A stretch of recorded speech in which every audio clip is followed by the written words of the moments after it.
Okay, guys. Take one at the Mike Tyson Cafe.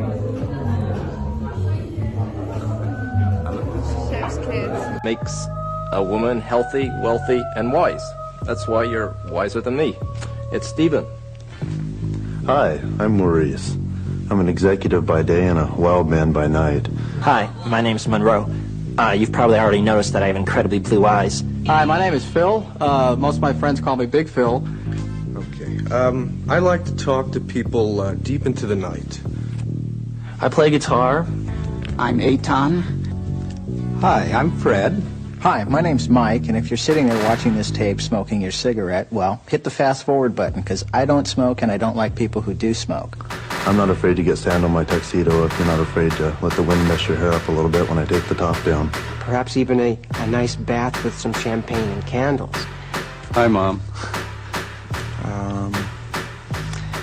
I do fashion photography, and I do consider myself a refined valley dude. Okay. I'm looking for a trendy girl with a simple smile. Wait, it says here. Oh, excuse me. I don't know, what I'm not looking for is some big, overgrown monster that's always thinking about food and... Whoso binds to himself a joy, doth its winged life destroy. I like to do a lot of sailing. I like to outdoor activities. I like climbing. I like travel. I took a sponge ball and was pulling him out of a little girl's ear. Vivacious, foxy. I'm looking for the goddess. Are you the goddess? Who is the goddess? The goddess is the woman, is a woman, is any woman, is all women. A figure that is sexy, slim, tight, excellent legs. I'm a 25-year subscriber to both Playboy and the New Yorker magazine. At night, I operate a damsel in distress hotline. I guess you'd call me a knight. One of my favorite foods is pizza. And just sugar and spice and all those things that are...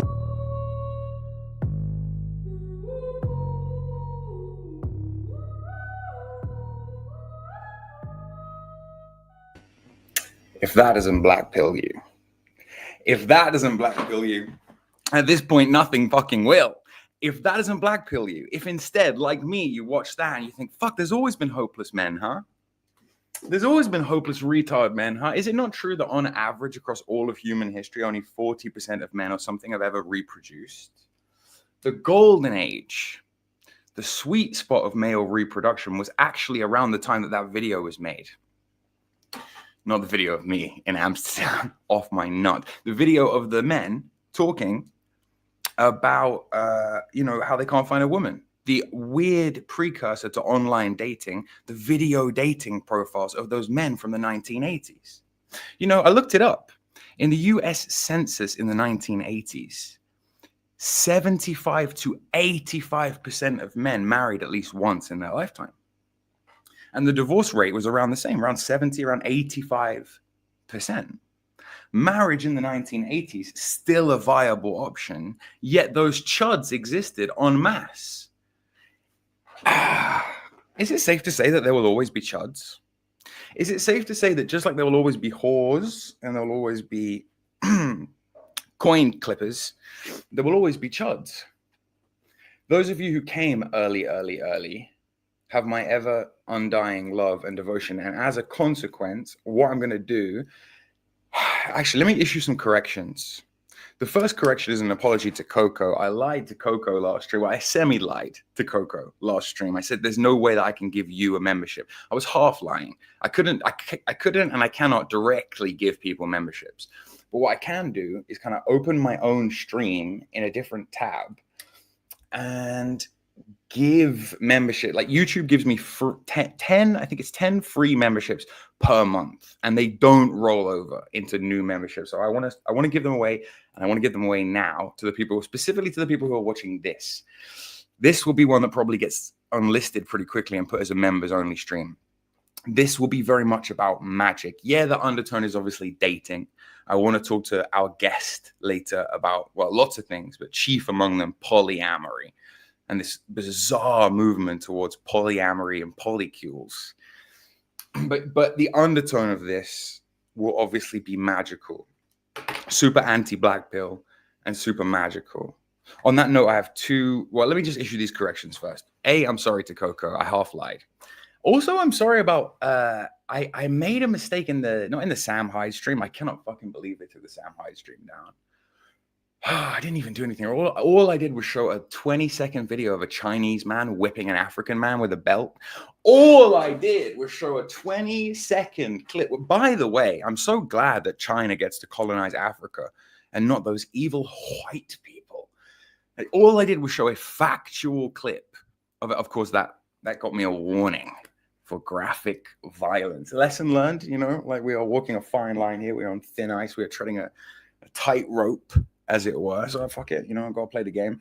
But yeah, that's I think in the way of corrections. Oh yeah, basically last stream, I think it was in the Andrew Tate stream, I said that Roman women used to dye their hair blonde because it was imitating Scandinavian women, Germanic women. That is true. From what I've gathered, that is true.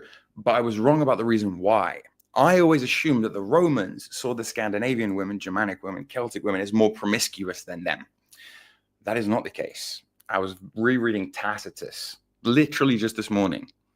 And this bit sort of popped out of the page at me, like bizarre synchronicity bit.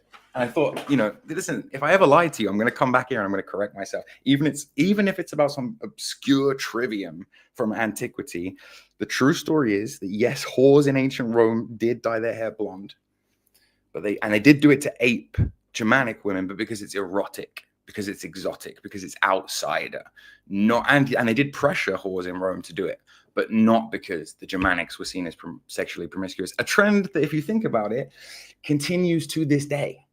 With like Germans and Scandis being a little bit more. Well, Scandis are different, but Germans are certainly a lot more reserved.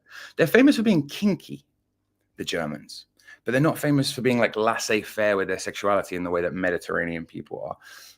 All right, let me see how I do this. Super chats, members gifting. Send 5 now. So I'm just spun. And look, I don't get a choice in who gets them.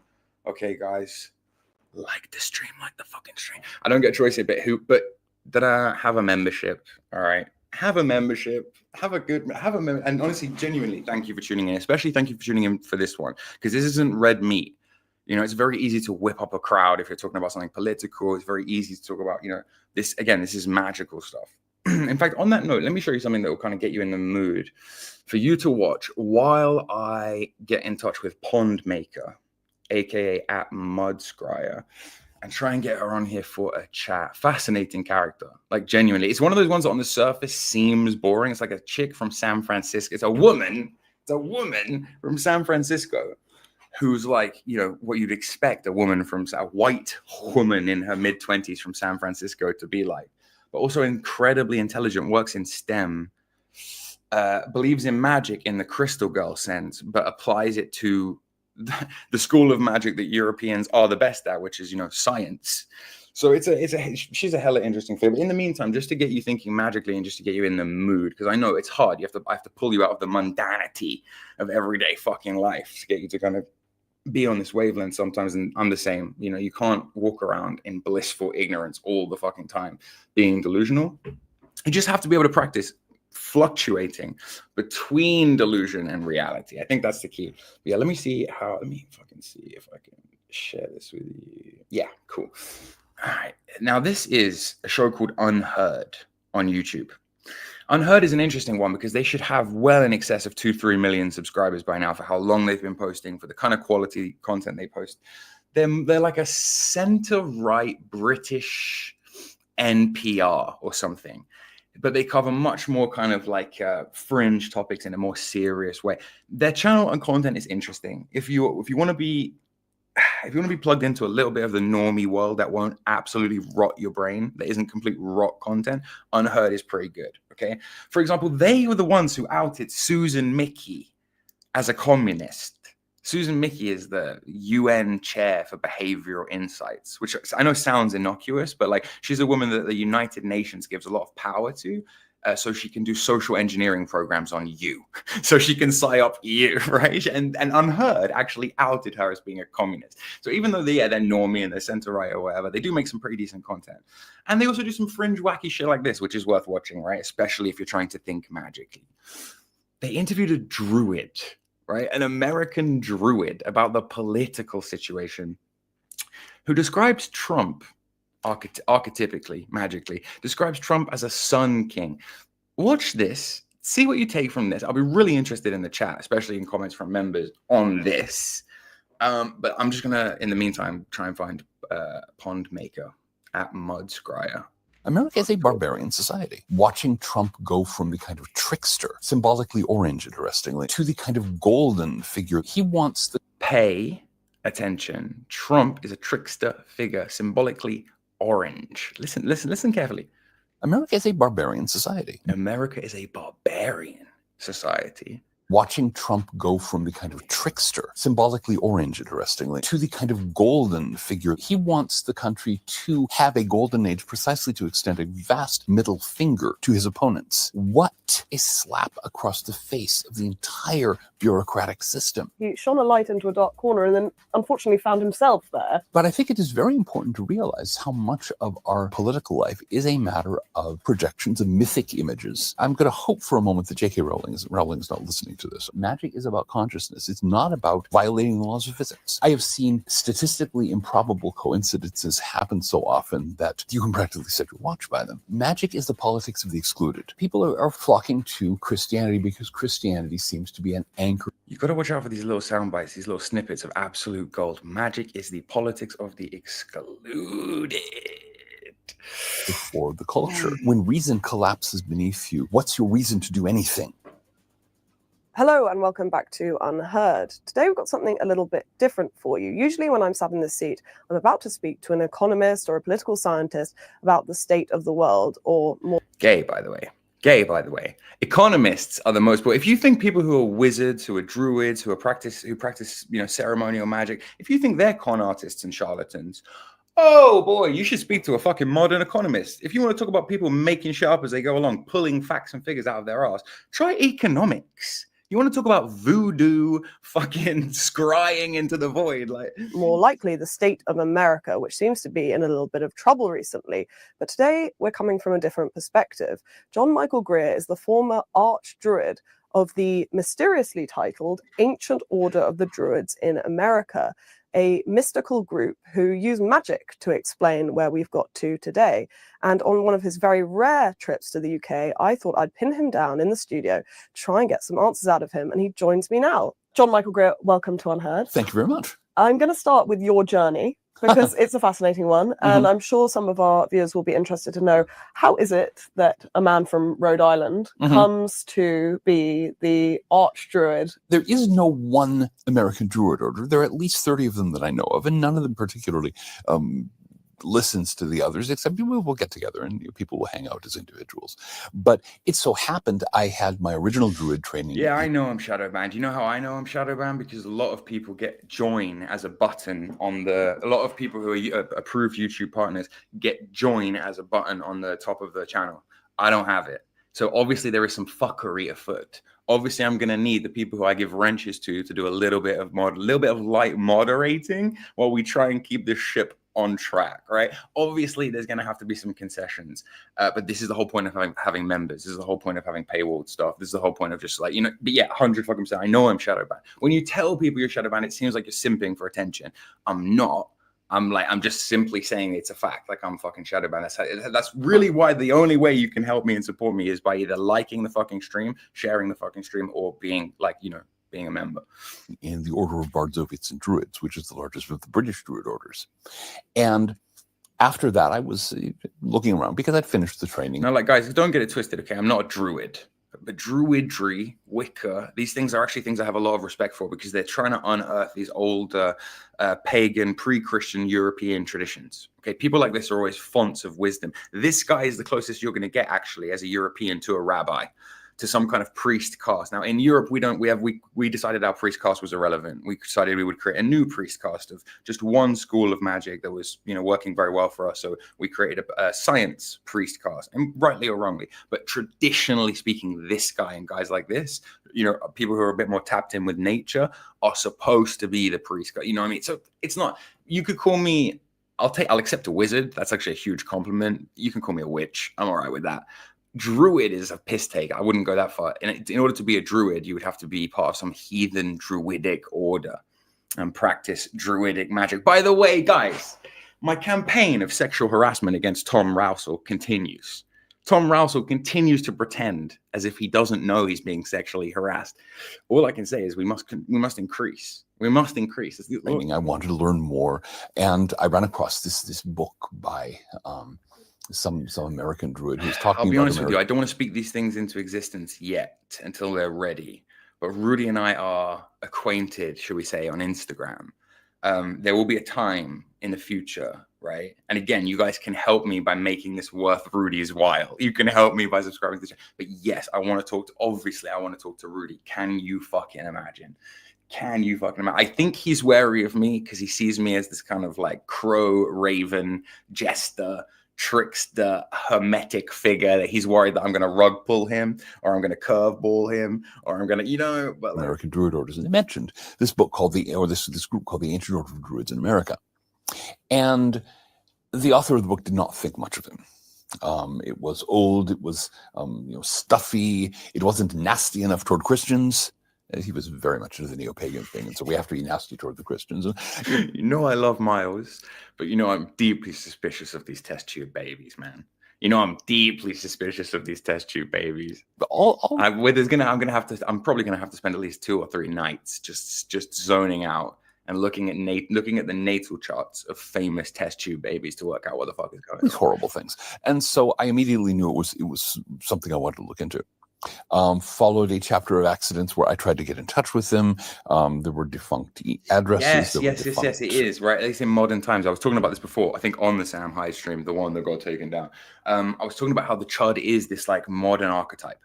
The chud is this figure that is just like keeps coming up over and over again. The problem now is that we have perma-chuds. The problem now is that people aren't just chuds from 15 to 20 when when you're supposed to be a sexually frustrated young man. They continue as chuds. And also the problem, like secondarily to that, is that actually it's not their fault. It's economic pressures and constraints. It's a different type of wizards casting spells has really limited these people's options. And so the perma-chud is the neat perma-chud is like this cast of people that's created. Like I say, in the 1980s, it's 85% of men who are happily married and having kids. Huge difference to now when we're less than 50. Right, like that's got. I mean, I'm talking to a chick in like half an hour about polyamory, about practicing polyamory and thinking it's a viable fucking option. That's the world we're in. Like secretaries, all the usual things is what happens. I did finally make contact, and found out that there were about a nice guy, this George guy, in the organization. And so we had a series of conversations, mostly by phone, that started with me. Guys, yes, please keep when our guest joins us, please keep your misogyny to like the lighthearted, to this kind of lighthearted. You know what I mean? This is perfect. This is brilliant. I'd like to find out more about this Ancient Order of Druids in America. It sounds interesting. And proceeded to me saying, wow, this is great. It doesn't. You want to talk about Shadowband? It doesn't have a channel, buddy. We couldn't set up a Meth Squad channel. It would just get nuked instantly. The term is like banned. It's just like you can't type in collective dismal in the ad. There is no hashtag for collective dismal. It is a banned hashtag, right? Like we're allowed to exist. We're a weird niche category of people who is allowed to exist on YouTube as long as we don't use certain brands that we invented that might be too powerful. Certain magical spells that we've cast in the past, it might be too powerful. But I did hear that there's this channel called Grub Thug where they do amazing food reviews. These guys, a couple fat American guys, they call themselves the Grub Thugs. Funny fuckers. Really, really funny fuckers. I love that shit. You can start blowing the inch of dust or so that's gathered on this off it and putting it back into use, and ended with me saying, you want me to run it? So very much how I ended up with my job here, actually. Yeah, exactly. But so I proceeded to, I was initiated into it in 3 months. Given 3 months of on-the-job training. It was going to be a year, but the then Grand Archdruid was in failing health and decided she would. So I had 3 years of 3 months of approximate training, more or less, and then I was pitchforked in at the deep end. In the deepest end, but that was fine. What is a druid? Modern druidry has nothing to do with the ancient druids. Bro, maybe they're not player characters. Maybe they've listen. I love Miles. I'm ambivalent on Nick, but I love Miles. But look, maybe they're not player character. Miles is almost too epic and legendary to be a player character. He may be part of the simulation. You know what I mean. He might. Somebody coded Miles. Like somebody coded Miles was made by Yakub. Except, insofar as we have this dim sense that there were ancient druids and that dim sense of inspiration to us. Druidry as a modern spiritual I literally said like new meth emerged squad out, and like fucking 10 people just immediately dipped from the chat. It's like, hey, fuck you guys, but then I love you anyway. It's just like Britain win-win. In the early 18th century, you have this tangled situation where people were given two choices. You could either buy into a particularly narrow form of evangelical Christianity, in either its Anglican or its dissenting modes, or you could buy into an equally narrow form of scientific materialism, which was getting its. And so a number of people said, no, well, we're going to take the third choice. And of course, all the voice of authority says there is no third choice. And they said, well, then we'll make one. Right? Listen to what he's saying. Listen, in fact, will it up. DJ, will it up. Or you could buy into an equally narrow form of scientific materialism, which was getting its. You have Puritan Christianity or scientific materialism. By the way, both schools of magic. By the way, both extremely powerful, potent, and useful schools of magic, Christian Puritanism and scientific materialism, both magical worldviews. They're schools of magic where they developed philosophies around them and they just took them to the nth degree, to the logical degree. It's like and so maybe there's a third way. Maybe we don't have to look at things through this view of like the nihilistic, depressive, Nietzschean, or maybe we don't have to look at things completely materialistically like that, or maybe we don't have to look at things completely like we're almost spiritual slaves to some sort of monotheistic God who only is there to watch you masturbate, only is there to look over your shoulder and make sure you're not masturbating. These weird fucking choice. And of course, all the voice of authority says there is no third choice. And they said, well, then we'll make one. And does it have links to ancient druidry? Well, when you say it starts in 800, that seems relatively recent, something that appears to be aesthetically so ancient. That's correct. What happened simply was that, these people were inspired by what little was known about the ancient druids in those days. So we know a little more now, but not much. And so they said, well, that we want to be something like that. And so they became something like that and proceeded to do the sensible thing and simply engage in a lot of experimentation, creative borrowing, plagiarism where necessary, all the usual stuff. Sometimes outright forgery. One of the major figures in the history of the Druid revival was a man named Edward Williams, sufficiently bland name that he took the Druid name Iolo Morganwg. He was a Welshman. He was one of the most glittering stars in the firmament of 18th century literary forgery. He actually made part of his living by writing medieval Welsh poems in perfect medieval Welsh. Some of them were detected till the 1950s, and fobbing them off on medieval Welsh poets and claiming to have found these things. Iolo was a strange cat, but he also he was the kind of con man that was easily convinced by his own forgeries. And by the latter part of his life, he was convinced that this druid tradition he invented from whole cloth was the actual teaching.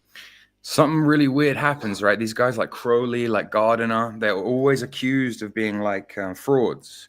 And it's just like that's a fundamental misunderstanding from outsiders who don't think magically about how magic works.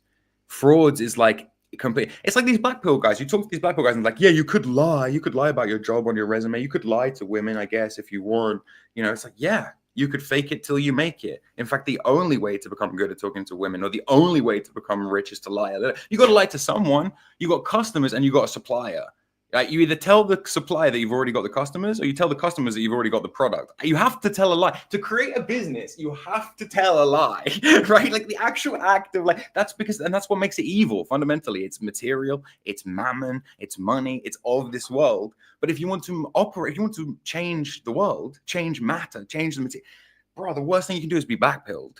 And like, yeah, you could lie. I guess you could lie. It's like, oh yeah, Crowley was a liar. Gardner was a liar. It's like, no, these guys were magic. You fucking idiot. Teachings of the ancient Welsh bards handed down through the generations. They still use his rituals. Danny, thank you, mate. I really appreciate it. It's the people now, because this is the thing. We're all spiraling upwards. I see the potential of this. It's not like I'm making crazy money from the memberships or anything, but I see the potential of it where it's like, if I actually put the work in, if I actually give the members decent content, new video coming this week, by the way, about sigil magic and how to do it, then it's actually going to be like, honestly, it's worth it. in the Welsh National Eisteddfod. At least as a like viable side hustle, you know. You know, when they do the archdruid comes parading about and with all the gold and the finery and that kind of stuff. That's all his invention. Ever wonder why you can't make it through a night without a bathroom trip anymore? By your 30s and 40s, up to 1 in 3 adults deal with nocturia, aka waking up to pee. And it only gets worse with age. Your bladder holds less, your sleep gets lighter, and hormonal changes mean your kidneys... Spirit's punishing me, right? Because I went to get a can of Monster Racism from the fucking fridge. Because I got up, I stopped working, I stopped dedicating myself to this little fucking spell of a stream that's happening here.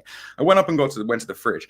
And even though I've downloaded Brave Browser, even though, those of you who saw the Sam Hyde stream, which was, by the way, well on its way to getting 10k views before it got fucking napalmed, will know that I went out of my way to get Brave Browser. We're watching this on Brave Browser, hoping to not get any adverts or interruptions from the scummy fucking world of YouTube.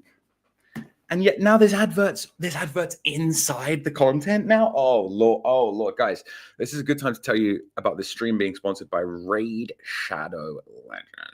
Are you praying in a church or the gatherings? What's the organization? Druid and organization don't always go well together. In fact, mostly they don't go well that together. Basically, it's an orientation. It's an orientation toward nature as the manifestation of the sacred. She put it in there. That's why the presenter was the same. Sometimes it's really subtle. Like they'll be right in the middle of a fucking segment and they'll be like, which reminds me, I also sleep on a bed at night. My pillow is like, it's like, what? A term like God, whether you want to use a term like goddess, whether you want to use the divine, whether you're a polytheist or a pantheist or a monotheist or who knows what. The idea is that if in fact the universe was in some sense the creation of divinity, then we know most about divinity by experiencing the universe, and especially those aspects that human beings have not mucked up completely, as we are so wont to do. So how that expresses in any given druid's life depends on a lot of factors. There does tend to be a tendency to be more comfortable with the natural phenomena than with massive amounts of technology, although we're all over the internet. There is a tendency for either 4 or 8, depending on the druid group, seasonal holidays, which certainly the solstices of the equinoxes, sometimes the 4 points equidistant between those. And those are kind of derived from nature. They're about natural cycles. It's about the natural cycle. Literally natural breaks in the year, what the witches call the Sabbats, not to be confused with the Jewish Sabbaths, right? Actually a lot older. Well, exactly. The winter solstice does not commemorate any human activity. And so we go. And there are ceremonies, of course, those differ from group to group and often from individual to individual because there's no dogma. There's no thou shalt do this. We don't play that game. So there's no rules. His religious. I know this won't make sense to half of you. I don't care. This is very likely to be a members only stream after it's been out for a bit. But his religion that he practices comes from the Taurian age.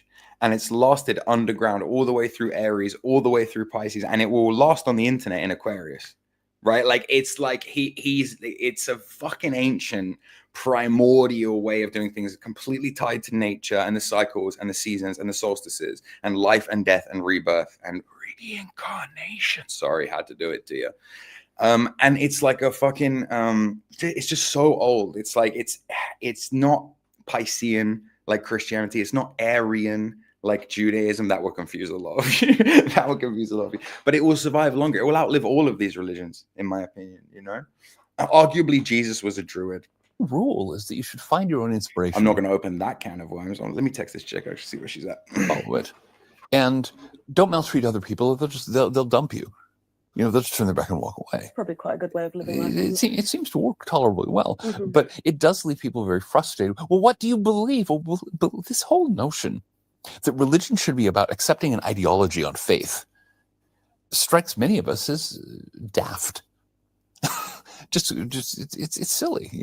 The idea is not, okay, here is this set of propositions about existence, and let's get into a big quarrel as to whether the Holy Spirit proceeds from the Father or from the Father and the Son, as though any human being could know the internal arrangements of the divine. It's really silly. But so, you know, there are various traditions, there are various forms of spiritual practice. Most druids practice forms of meditation, although which form is a heck of a good question. Various, again, from druid to druid, there are various kinds of ceremonies. There are divination is a way to develop the intuition, is very common. But I talk about this all the fucking time, right? Divination is one of the yeah. There's other ways, like Jung called it active imagination. You can literally go for a walk and have a little fantasy trip in your head. Oh, go speak to like a 7-year-old if you have like nieces and nephews. Go speak to like a 7-year-old and be like, what color is the number 2? What color is Monday? Right? You know what I mean? Go and ask a fucking child what color the days of the week are. Some of you who are extremely magical, who do what I'm talking about anyway, who practice all the time, you'll already have a color for, you know, you already have some kind of association correspondence system that you've developed. But you ask a child and it's like their imagination is so high that they're innately tapped into this shit. They kind of can't help it, but exist in it. Like kids are like innately psychic, right? It's like today is Wednesday. Today is Wednesday, Wotan's day, Mercury's day, okay? Today is a really fucking good day to do something that involves communication, to do a stream, to do a live stream. Today is a really fucking good day to do like, to write a letter, to send a message, right? To fucking close a deal, like some trade, some haggle, some barter. Like today is fucking like, today is yellow, believe it or not. I know that's, literally, at a certain point, all these correspondences will make sense to you, or they won't, you know what I mean? But like, this, all of these kind of associations, which increasingly make your magic more potent and more powerful, you develop through intuition, is the point. It really varies. I'm sensing there isn't a kind of coherent story of the druids in America. We avoid, and you'll find that in Britain too, we avoid coherence as a bad idea. There was a Polish literary that is so discordian. We avoid coherence. It's a bad idea. A while you have ago, to become unfathomably irrational. It was Yarek who wrote a book on the concept of dissensus. Okay, we've all heard about consensus. Those of us who's experienced it know that it's generally a bad way to run things. Okay, it's a very, very good way to bog yourself down to a point that nothing can happen.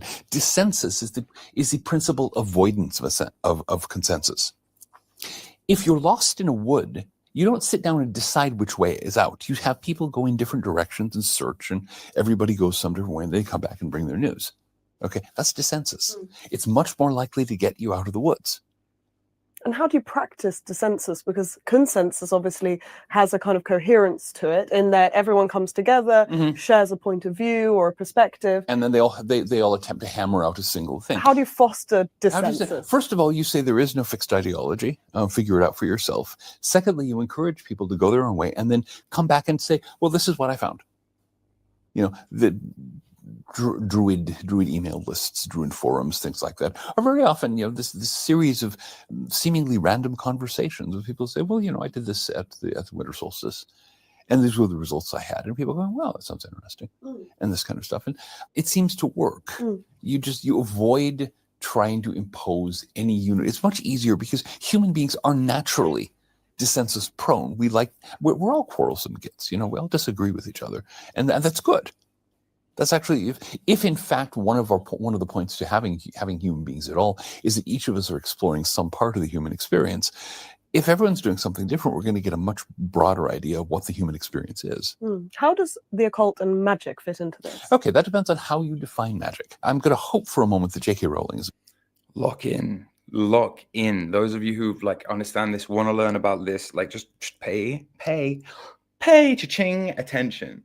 Rowling's not listening to this, okay? She actually might be. Oh, she definitely reads on her. Oh, that's going to be a problem then. Because sorry, Jacob. No, the whole Harry Potter business. I understand it's very entertaining and all this kind of stuff, but it's become a major obstacle to understanding magic. Everybody thinks you can wave a wand and bellow. That is not why it got deleted. It didn't get deleted for breaking any strikes. I removed Crazy Jonah before anything could get out of hand or get fucked up. It got removed because I showed a video of a Chinese man whipping an African man with a belt, which I understand does violate the terms and conditions. And if anyone from YouTube is listening, won't happen again. But dude, give me a fucking break. Like, that's really happening in the world. Africa is really running, China is really running rampant in Africa, buying up entire industries, entire countries, entire fucking towns, and making the people's lives and living conditions absolute hell. you know, if the West was allowed to invest in Africa without people calling it third world exploitation, there is no way Western companies with Western NGOs breathing down their neck would be running Africa the way that China is running Africa. China is treating Africa so fucking badly. I was just trying to highlight that. That's literally all it was. About ungrammaticus Latinus or something like that, or Latin is execrable.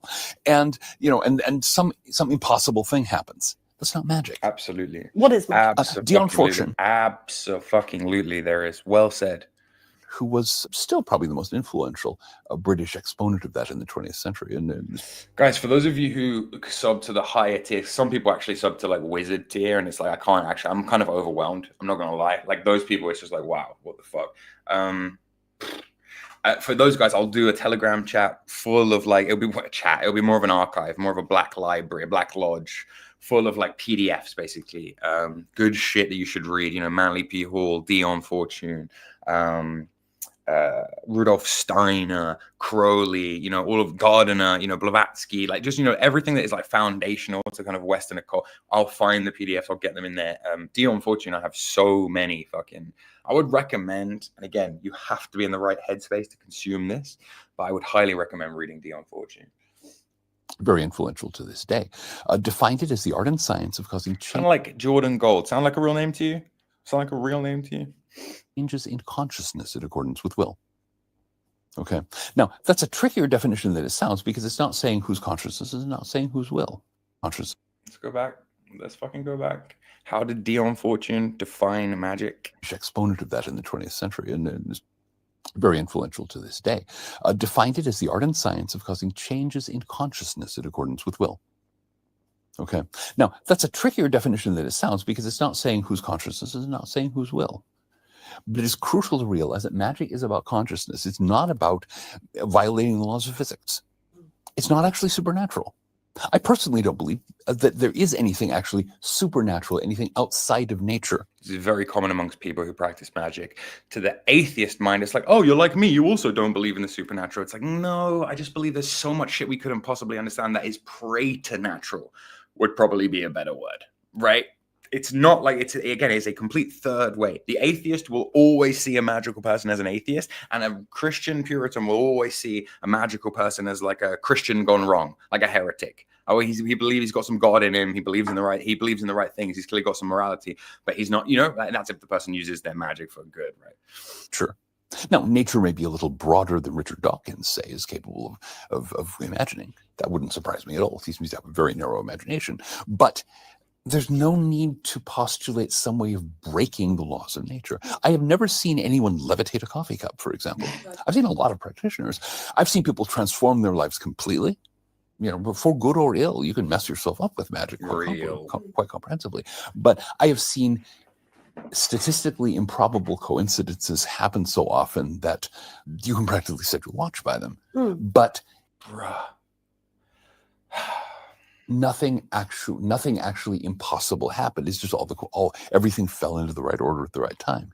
Things all fell together. And, you know, all of this has to do with people. All this has to do with choices. Consciousness is involved. So if there's something spooky going on, it's a matter of causation. It's a matter of our scientific materialists have too narrow an idea of the role that consciousness plays in causing experience or in shaping experience. Do you diverge then from other druids on this? Because now, it's super interesting what he's saying, right? It all ties into consciousness. A lot of people heard me on the last stream when I said, oh, the normies think the normies are making AI into a god because AI is conscious.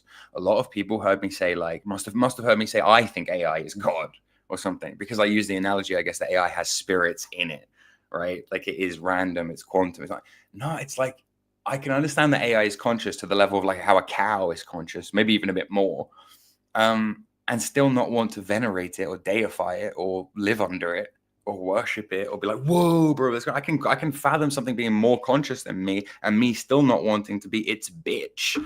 Like, I don't know, that Dr. Mike thing really fucked me up. Because it would seem that there must be a certain group of people in this kind of community, mystical community, who do believe in the supernatural. I have yet to meet one who... If you're going to say that, then there is definitely a turquoisey kind of spectral. There are many people who say Mercury is silver because of the quicksilver connotations, right? There are many people who say Mercury is multicolored. Again, there is not one system of correspondences. The correspondences will change by people, by time, by place, by context. In ancient Greece, they didn't have a color for green and a color for blue.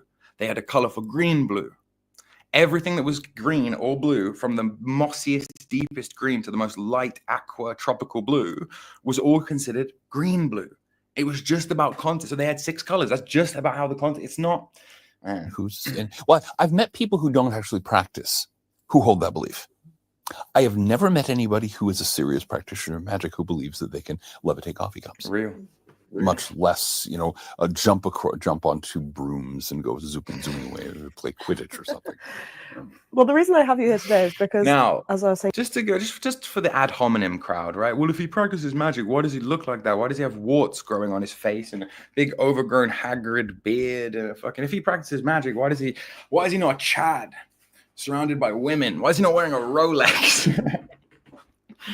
Well, because if you're actually interested in getting a magic for those things, yeah, you'll achieve those things. You'll achieve them quicker than you could possibly imagine, but there will definitely be downsides and you'll definitely learn lessons about it. And the universe has a kickback.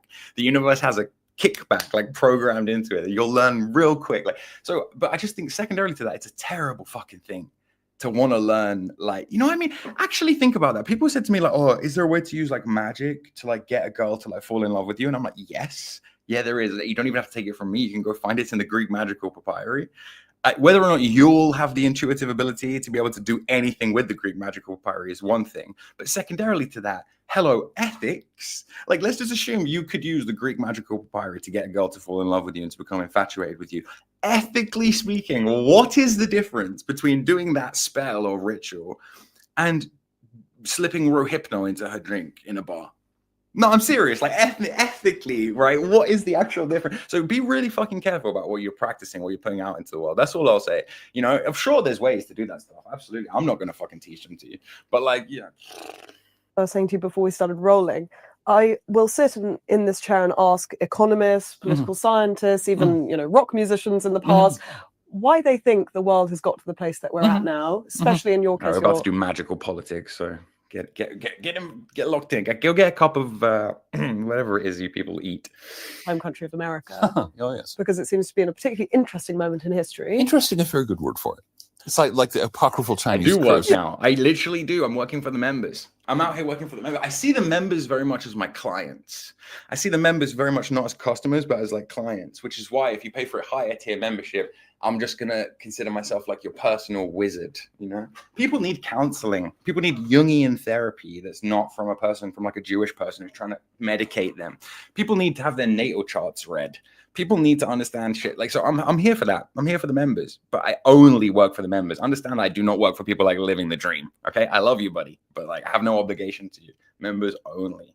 Exoteric people have to understand. Unfortunately, the members come first. Yeah, but you live in interesting times and come to the attention of influential people. Exactly. I'm trying to be polite here, but obviously it's a mess. but America has always been a mess. That's the nature of things. But what do you explain this moment as? I mean, if we had to give it a kind of diagnosis, America as it stands, we've got Trump in the White House, recent kind of public divorce from Elon Musk, and then also the kind of civil strife that we've seen just over the last week in California, incredibly accelerated rise of social fabric breaking down, it seems, political tensions socially, even within families, over issues, really existential issues about the question of where America is headed.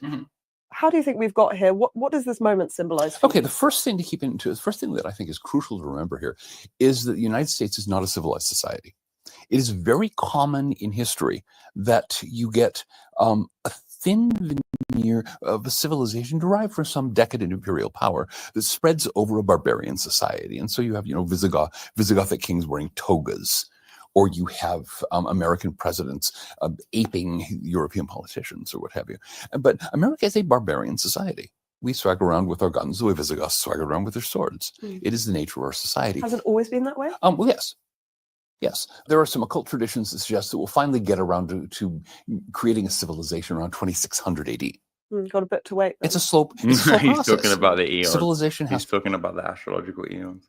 To ripen on its own time. Yeah, America under the age of Capricorn is going to be dope. Be like Warhammer 40k in it. By that time, of course, Europe will have long since fallen into decadence and collapse and things like that. No, keep in mind one of the standard lessons of all of the old traditional paths is that time is a circle and not a straight line. We are not marching gloriously onward toward some kind of Tomorrowland fantasy. The MLK history is an arc that bends towards justice. The arc of history bends toward decline and collapse.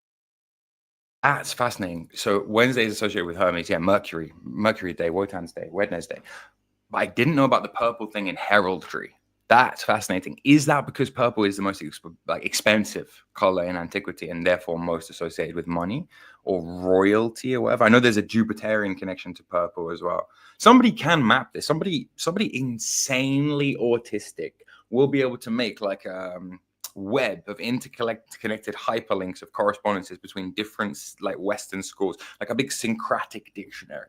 Why on earth you would want to is besides kind of, unless you had this autistic obsession with needing to be like a historian, like to document it, is one thing. But having your own system of correspondences is incredibly important. You can't get anywhere without having one, I guess is my main point. I guess this is why people like things like druidry and Wicca, and why people have an intense aversion to what is called chaos magic, like the so-called chaos magic of the 1980s. Those guys do magic with like Star Wars characters instead of Greek gods, and people fucking hate it. But and they even more hate that it works. Collapse. Okay, and that's just normally. I mean, everybody who is listening to this will get old and die. Well, not all of them will get old, but all of them will die. Some of them will not be lucky enough to get old first. Civilizations are the same way. Cultures rise and then they fall. They age and then they die. And in this situation, as in so many other situations in the past, we have a culture that is not yet born, a civilization on my that is list. still Thank you for in Thank its you for the formative recommendation. stages, interacting with an old, decadent, What a declining compliment. civilization. What a fucking compliment. And there are certain complexities that come from that. And so this linear notion, well, there are really two linear notions of history. You have the Tomorrowland fantasy, the notion that history has to give us exactly what we want, whether that is, the Star Trek, what's the thing, fully automated gay space communism. Okay, whether it's that or whether it's the sort of green fantasy where we have a fully automated gay space communism, utopian fully automated gay space communism. Dude's like 70 years old. Urban lifestyle powered entirely by solar based druid, panels, based boomer druid, mills or what have you. And so there's that. Then there's the equal and opposite fantasy of apocalypse. We will all die next Thursday because the catastrophe, the apocalypse of the month club that the mainstream media so often markets. The doomsday clock that we always see. The doomsday clock. There are all kinds of doomsday clocks, and they're all broken. I mean, they're getting so close to midnight now on the doomsday clock. They're going to have to start going backwards, aren't they? It's been so close to midnight. It's been wiggling around in those last 5 minutes for how long? These guys must be stressed. Exactly. The thing is, when I was a child, it was a few years ago now, everyone was convinced, there's no way we'll get past the year 2000 without everyone dying in a nuclear war or dying of overpopulation. Well, population is peaking at this point. Africa is the only continent on Earth that has a fertility rate high enough to Wow. While the Christian boomers bury their heads in the sand and the Nietzschean boomers live their lives spending their children's inheritance on yachts, the magical boomer knows. The magical boomer knows about the birth rates. Increase. China is now in full-blown population collapse. India has crested and is starting to peak. Europe, of course, is practically becoming depopulated. And the Americas, which were booming at one point, are now well into decline. The population boom has given rise to the population bust because change does not follow linear patterns. Any straight line extrapolation taken far enough always ends in absurdity.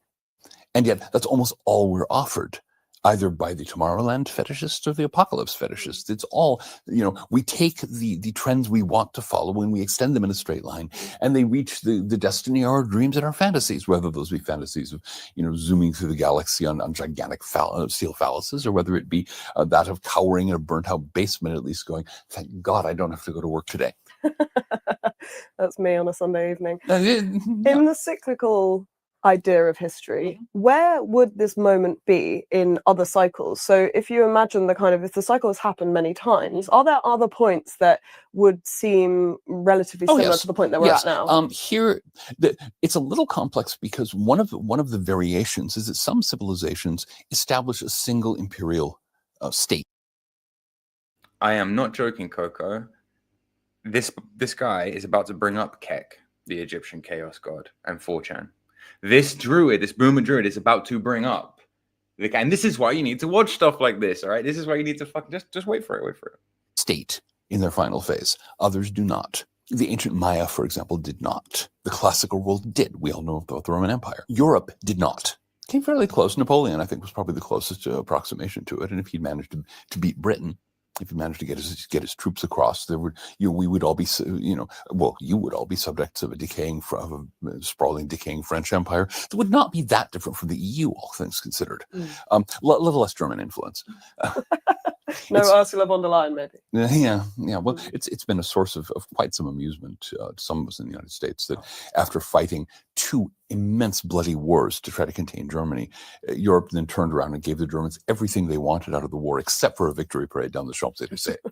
Okay. I've spoken to Curtis Yarvin about this. His theory is that Europe did not, well, at least the kind of greater European powers did not win the Second World War. Well, they didn't. No, Europe was defeated and conquered by the Russians and the Americans. I mean, Britain was faced with a choice. Do you want to speak German or do you want to put up with McDonald's? And we know which happened. Imagine in the reign of Queen Victoria if somebody had said, "Oh, by the way, American troops are going to have permanent bases on English soil. We're going to occupy your country." And they'd be horrified. No, can't have that. But in fact, that's what happened in 1942. All of your culture will now be provided by America, and we'll have troops here to make sure you behave yourselves. When you say it like that, it seems quite sinister. It was a peaceful conquest, but we conquered and occupied Britain in 1942. It was that or let the Nazis take over. And I think it was probably a good choice. I mean, I won't claim that the United States. That's interesting. As a Brit, how do I feel about that? I don't disagree with his premise. I don't disagree that it was a choice for Britain, whether you wanted to be conquered by America or by Germany by the end of the war, having been so depleted with the empire fucking shattered. Proof of that is that we had to sell off the empire very quickly after the end of the war. We certainly do not look like a country that won a massive world war. Obviously, the death toll is a lot less. I think 400,000 Brits and roughly the same amount of Americans died in the Second World War. Whereas it's millions on the German side, millions on the Russian side. People often don't talk about that. But yeah, I don't know. It's an interesting assessment, right? That Britain had to make a choice. And we were probably better off choosing America in the scheme of things. It's never framed like that. It's always framed like, the Jews tricked the white people into a war. But it's like, yeah, okay, interesting. See, it has been a special force for good. No nation ever is. But I think you came out a lot better, all things considered. Generally speaking, I mean, people talk about how it's horrible, the U.S. global hegemony and this kind of stuff. But look at the choice that the world faced. It was either the Soviet Union with its gulags and mass graves, or it was Nazi Germany with, we don't even have to go into details there, or it was the United States. Okay, so you had to put up with some McDonald's and some really bad culture and some awful beer. And of course, a lot of plundering. I mean, our economy runs off the take that we rake in from the rest of the world, as the British. Now, listen, she's a female. She's a white, Western, modern female. She's also a wizard, so you can't expect her to arrive on time, if at all, to be honest with you. I'm hoping she's going to come through. I have spammed up her DMs, but fuck it. I don't know. She could have fallen asleep, got stoned and fallen asleep. We're talking about a girl here who actively practices polyamory. Who fucking knows? Who fucking knows? All I can do is try and make this shit happen for you, which I am, quietly working away in the background like a bee. British Empire did in its day. That's normal. That's what empires are there for. But better the devil you know, maybe. Yeah, well, or just given a choice of devils, there's the one who will feed you McDonald's and make you watch our horrible TV shows, and the one that will round out 10.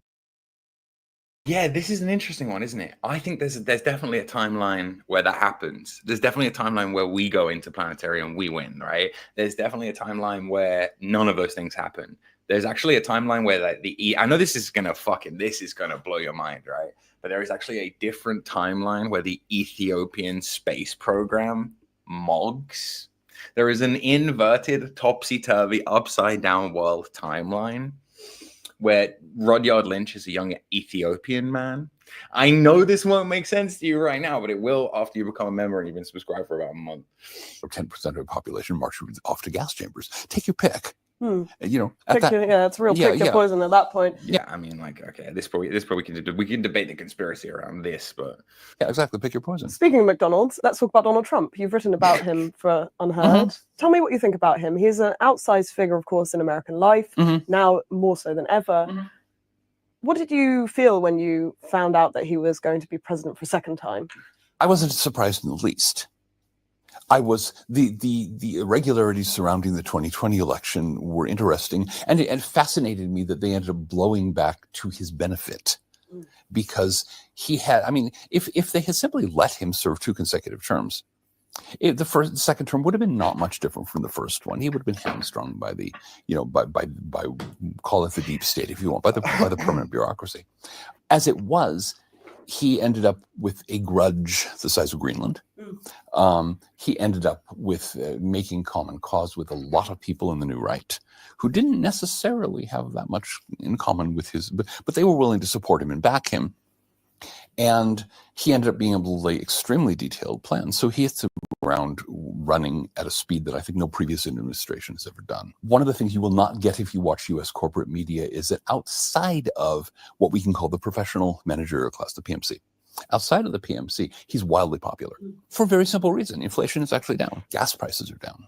These basic, I know there's a lot of people who think, oh, that shouldn't matter. You should worry about, this list of mediagenic causes that we think are far more important than your being able to pay your bills. But most people would rather pay their bills. And also at this point, the PMC has been such a bunch of turds to so many people, so much arrogance, so much snottiness, so much patronizing nonsense that at this point, even if the rate of inflation hadn't gone down, the mere fact that he's firing Washington bureaucrats by the truckload would have people adoring him, because I think it is very important to realize how much of our political life is a matter of projections, of mythic images.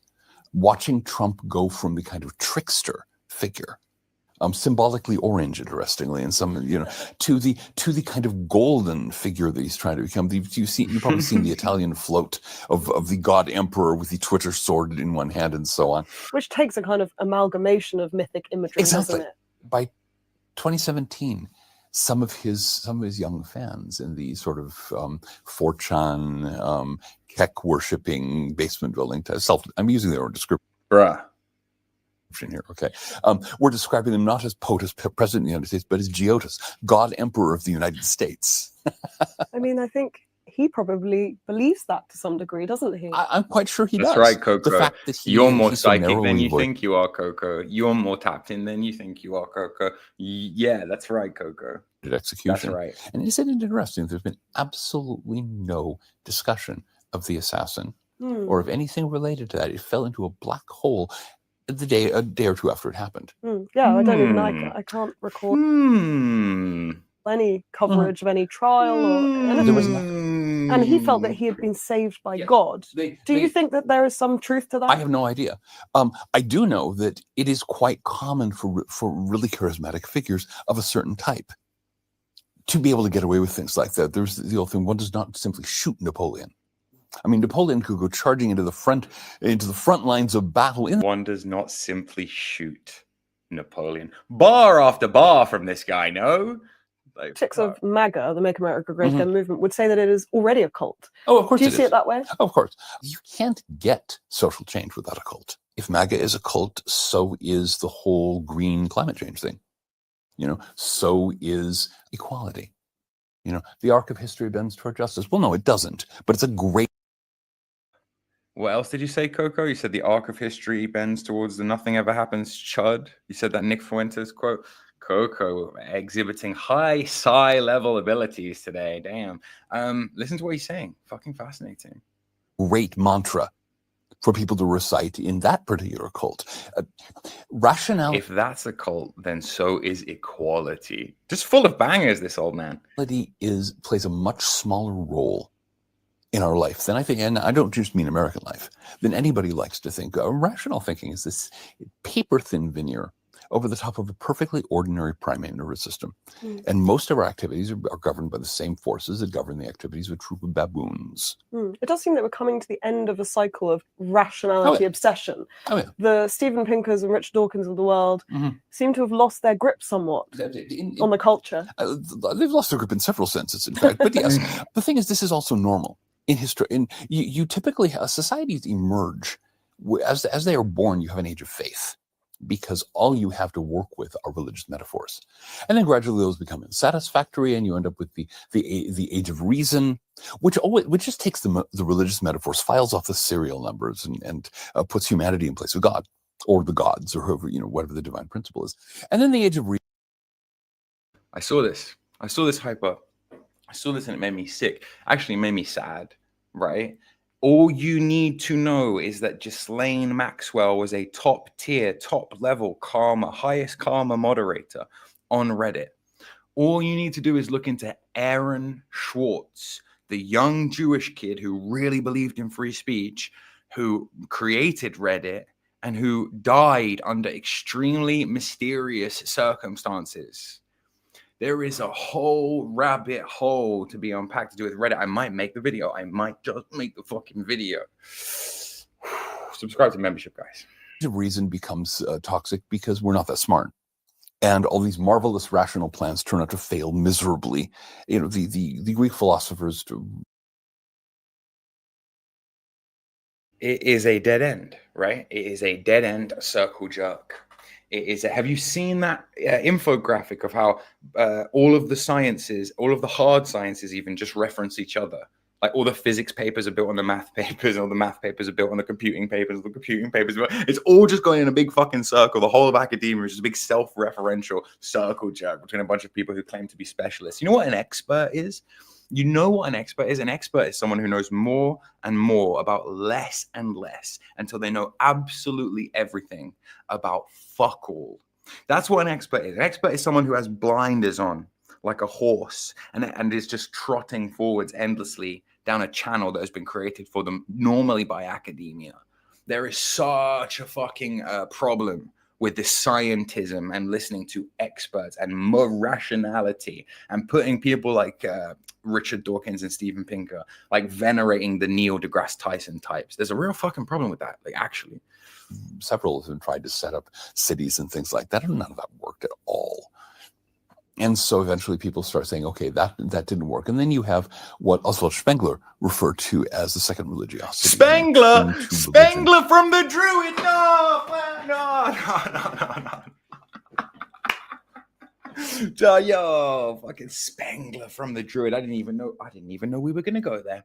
Not as a living Unfortunately, guys, force, before we can get into Spengler, Pondmaker, aka @Mudscryer on Twitter, has actually finally decided to join us. Okay, remember, guys, be nice. A white woman is never late. A wizard arrives precisely when she wants to. All right, so you got to be nice to this lady. This is something you guys can continue to watch in your own time. The guy's name is John Michael Greer. If you want to be respectful about it, his name is actually Chief Druid. John Michael Greer. All right. Okay. So, Ponscryer, you are one of the most interesting posters on Twitter. You believe in some really cool stuff, some really magical stuff. You also believe in some dumb stuff. You believe in some stuff that I couldn't take seriously if I tried. You believe in some stuff that goes completely antithetical to my worldview. I don't want to have a debate. I just want to have some discourse. I just want to talk to you and challenge some of your ideas and also pick your brains on some stuff. But just to introduce you to everyone, you're a botany person. Is that fair? Do you even call it botany if it's soil? So it's like there's kind of plant biology and then there's botany. And so plant biology has more of the context of like physiology or molecular biology. And Okay. so the molecular biology stuff. The genes of actual plants, right? Whereas you're looking at more chemical composition and more. I was looking at the bacterial, like which bacteria were in soil between different conditions. So I would measure the sequences of the bacteria and then see. like and in the weirdest way possible, in doing so, you feel like you've come to some profound realizations about like life and love and relationships. Is that the general gist of like?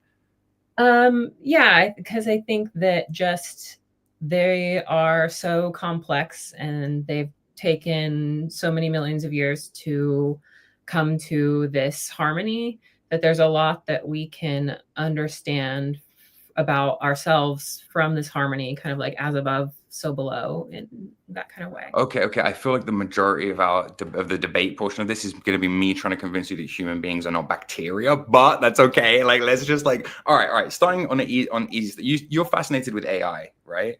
Yes. And you seem to be someone who has incorporated AI into their life pretty seamlessly. If there is going to be this big tech bottleneck where the people who get AI survive and the people who don't fall by the wayside, you would firmly be on the side of like AI supremacy. Am I right? I would like to see both things exist. Okay. But I think that it's more likely to exist than not. And so I do want to be on the winner's side. Yeah, right. See that, guys? Women do tend to go with the winner. You, like me, though, seem to believe that AI is conscious. I think, yeah, it's like part of consciousness, but I think that like everything is conscious. Well, explain to me a little bit about that. Like, how did you get to come to be like a panpsychist, basically? Yeah, mostly just through learning about like Buddhism. And so I like have some Buddhist friends and they kind of introduced me to the concept, and I felt that it felt the most accurate in terms of like how I experience things. And it's more about like learning how to influence the world around me and like learn how to influence my own mind. And I felt it to be a useful tool in my understanding. And yeah, it changes the way you think, right? Do you have any other tools like that you've found that utility in? So I kind of use that tool to that's my pond stuff. So I have studied like aquatic ecosystems since I was probably 12 or 13. So I started having aquariums around that age. And so that kind of evolved into me eventually studying nutrient cycling, not in aquariums, but in like an academic setting. And then I also, alongside this, have collected plants and fish from this age. So it started from like, I would collect tropical plants from aquarium forums on the internet. And then that kind of moved to me going out in the world and treating it like Pokemon. And I would collect all these plants and bugs and stuff. And then I would put those together into little jars and bowls, and I would learn how to grow each plant individually and how many I could put together at one time. Like terrariums to study ecosystems and how things were interrelated with each other and stuff like that. Yeah. And so like I would separate them out and I would put them together and I would see if they like crashed out on each other or if they made each other grow better. So I use this idea of like consciousness, like I am not just me, I'm also these things that I'm making that require my intervention, and like what do their interactions tell me about each other and the way that they're interacting with each other. Yeah, sure. That's the most witchy shit I've heard. I mean, that's like very like I'm imagining you just like with all these vials and like pots of like weird stuff. So okay, can you talk a little bit about your spiritual beliefs, like what you actually believe in terms of, if you can even define it, because you're such a box of paradoxes. Like you seem to contain multitudes. You got this profile picture where you're like wearing a Christian cross and like holding a phone, but like you don't like technology, but you do. But like, just explain where you're coming from. Like, are you Christian? I don't know that I would call myself a Christian necessarily. I think that I aim to be Christ-like, but I kind of subscribe to Buddhism as well. I think they're all kind of the same thing. They're all just ways of thinking that you can use to live a more comfortable life, and learn how to be righteous, or like learn how to hold your values or things like that. Yeah, and so like I personally study them all just to like figure out like what's my position in the world, how can I externalize my dreams, which dreams do I want to hold, what means do I want to use to achieve those. And so it's just like I think of religions kind of as a study as to how to do all of these things. And you obviously make a distinction between religion and like spirituality. You see yourself as a spirit, like reading your stuff, it seems like you have this definite spirit. All the spiritual people I follow on Twitter all follow you. There is something, but it's like you don't seem to make a distinction between spirituality and science, I guess is the point that I'm making. Like there doesn't seem to be like, how do you view that? I think science is just another way of knowing, just like all the rest are. Like it's about explaining the unexplainable, and that's kind of it. And like you also have to maintain some sort of faith in science. Like not everybody can go and experimentally test everything that people are doing in science. Sure. A lot of it relies on like just taking your word for it. Even the quote unquote peer reviewed stuff to a certain point is like just before you came in, I was talking about how science does seem to be like a house of cards a little bit, like a kind of self-referential circle jerk in academia. But yeah,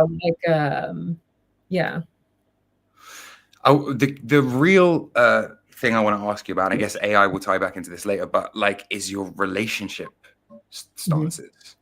You're a young, like mid-20s white woman living in San Francisco, or like, sorry to dox you, but like you're pretty public about that. On like, you epitomize a certain type of like zillennial, hipster kind of like spiritual woman who, I'm not gonna lie, for the last couple of weeks, all you seem to have done on Twitter is like lament and bemoan the state of relationships, the state of dating, the state of the sexual marketplace. You seem to be confused about why men don't might be really interested in dating you, but not want to be like. Do you want to talk about firstly what you believe about dating, what your opinions are on polyamory, all this kind of stuff? Because I think out of every opinion you have, this will be the most viscerally annoying to my chat. But I'd love to see the reaction. Sure. Anything is fine. I don't know. I love to talk about it and be annoying about it. So yeah, go for it. Use this as a rage bait platform. Oh my God. I don't know. I think that I might not give you rage. I just think that I'm interested in understanding like all the different kinds of love that people experience, and like the different kinds of structures that people use to experience love, and like how they use these like ideological scaffolds to maintain stable relationships, and like what works for people and what doesn't work for people, and whether or not those preferences are innate or learned, and what's the line between those, and whether or not you can learn a certain style or not. And then like, what do I feel about like my own internal sense of like what I want out of a relationship, and bouncing all of these off of each other and trying to understand more about like what comes from inside of me, what comes from everywhere else. And like, yeah, and people get really mad and react a certain way.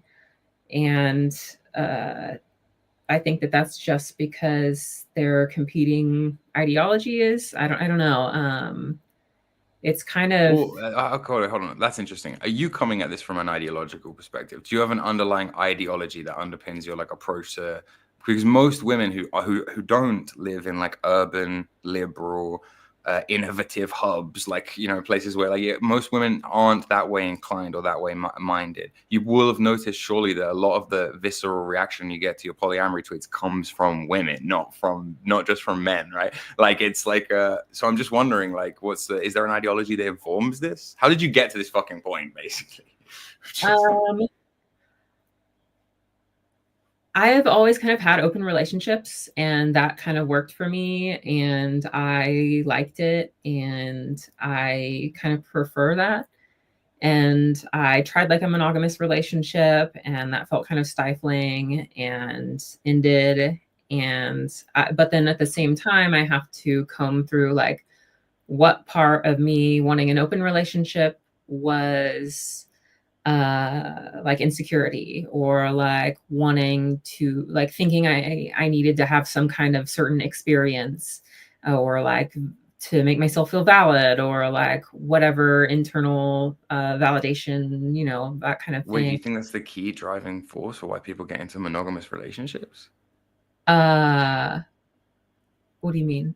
I think no, like, is that they're insecure or whatever? For me being in open relationships and like me trying to navigate like, well, do I want that because I want to be able to like continue to compete in the sexual marketplace for validation, or like is it I see. You see the continued competition of being in the sexual marketplace from a woman's point of view as being like oh wow, okay. I'm just trying to work out how you've come to these conclusions. Look, without probing too much, like when did you become like sexually active? When did you lose your virginity? How many sexual partners have you had? There's no way that you started off at like you lost your virginity at 18 with your polyamorous boyfriend. Oh, did you really? Is that how far we fucking got to? Like, I'm just wondering. Like, no, I was 17. I had an internet boyfriend, and we were like monogamous or whatever. I had another boyfriend in college. I've had like, I think like 5 long-ish term ones, like longer than a few months. And so you've never actually had a serious long-term relationship that was like a couple of years long as an adult? From like 19 to 22, I had like a 3.5 year long one, but that was like, a lot of that was long distance. Okay, so yeah, you've never had an in close proximity, living with your partner, monogamous relationship for a couple of years. About a year, I kind of did that. About a year. Okay. And from that year of experience, you kind of decided that monogamous relationships are not the way to go. I think that I don't necessarily like vibe with the feeling of it. Like, I think that there's 2 ways of thinking about it, which is like sacrificial union. So you are kind of like sacrificing your desires for someone else. Maybe some people don't even have those desires at all. But, and then in the other hand, there's another kind of sacrifice, which, I mean, like, this is maybe woo-woo, but like you are foregoing this kind of control over someone else's like sexuality. And I think that like both are valid. I think you have to break that down a little bit. You're foregoing control over somebody else's sexuality as a sacrifice, you mean, when you get into a relationship? It's the opposite, isn't it? You're having a little bit more of a say over somebody else's sexuality, and in turn, they're having a little bit more say over your sexuality. That's the whole point, no? In a way, but I think it's like letting your partner be with someone else and trusting them to come back versus like trusting your partner to never do that in the first place, and I think those are not necessarily like. Yeah, so you can frame it like monogamous people are insecure, right? And that they couldn't, and you can also frame it the other way around, that polyamorous people are insecure. For me, it seems like you have developed this out of a fear, some kind of fear of like being hurt. So it's like so basically somebody fucked me over, and I'm never going to let that happen to me again. So when I enter into relationships in the future, I'm going to do them under my terms. And if I agree up front that you can fuck me over, you can't really fuck me over. And that's what it feels like.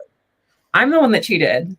So okay, but okay, so in the same thing though, but from a self-destructive perspective, like I know I'm gonna fuck you over, so preemptively, rather than me fucking you over because I don't trust myself or have respect for myself, like it's kind of like that's genuinely how it comes. Again, I have an extremely traditional.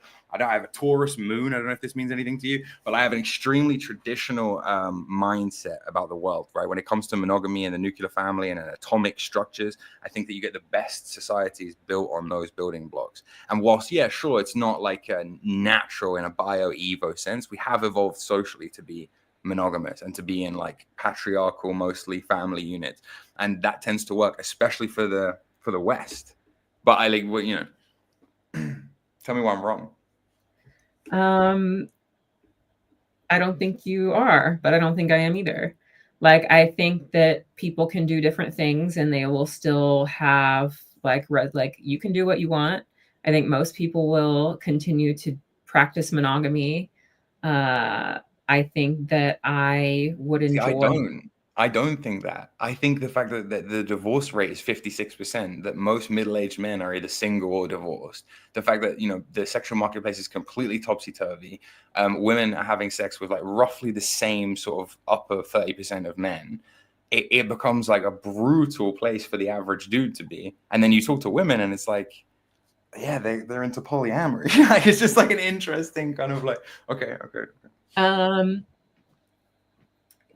Give them what's stable and what works. And like, you can't force anybody into doing things that they don't want to do, really. Like, you can either give. Of course. And listen, there will always be, what I'm saying is there will always be outliers. I think through human history, there are always women who are saying a little bit more masculine in their orientation, who wanted to have more sex, who wanted to experience more sexual partners. And those women tended to have a role and a function in society. Those women would be working women, right? And that's like how that would work, and that's okay. And you're right, the majority of society, the 80% of people who are monogamy minded or who could at least play the game in order for the greater good, they would kind of inherit society because they would be the ones who have children. And then I just don't like the fact that not everybody, that a majority of young women are that way minded now, are minded towards polyamory, are minded towards being promiscuous, are minded towards like, I just like, just come on, I have to be real when we have these conversations. I can't like pretend I agree with you. You know what I mean? That's why this is interesting content for me. Like, of course, don't get me wrong, some of your takes are actually bang on, especially when it comes to magic, and some of the science shit blows my fucking mind. When I said to you, why do you study soil? And you were like, have you ever worn clothes or eaten food? Like, I thought that was just like funny as fuck. Like, I get like that you like can mix these two things or whatever. But, and some of your takes are very lucid and make a lot of sense. The polyamory stuff is just way over my fucking head. Way over my fucking head. I think it's just like a lot, like, so in the way, like, things I've learned from posting about that is like people from she is not like other girls. I think that like in China or France were some examples that I got, which were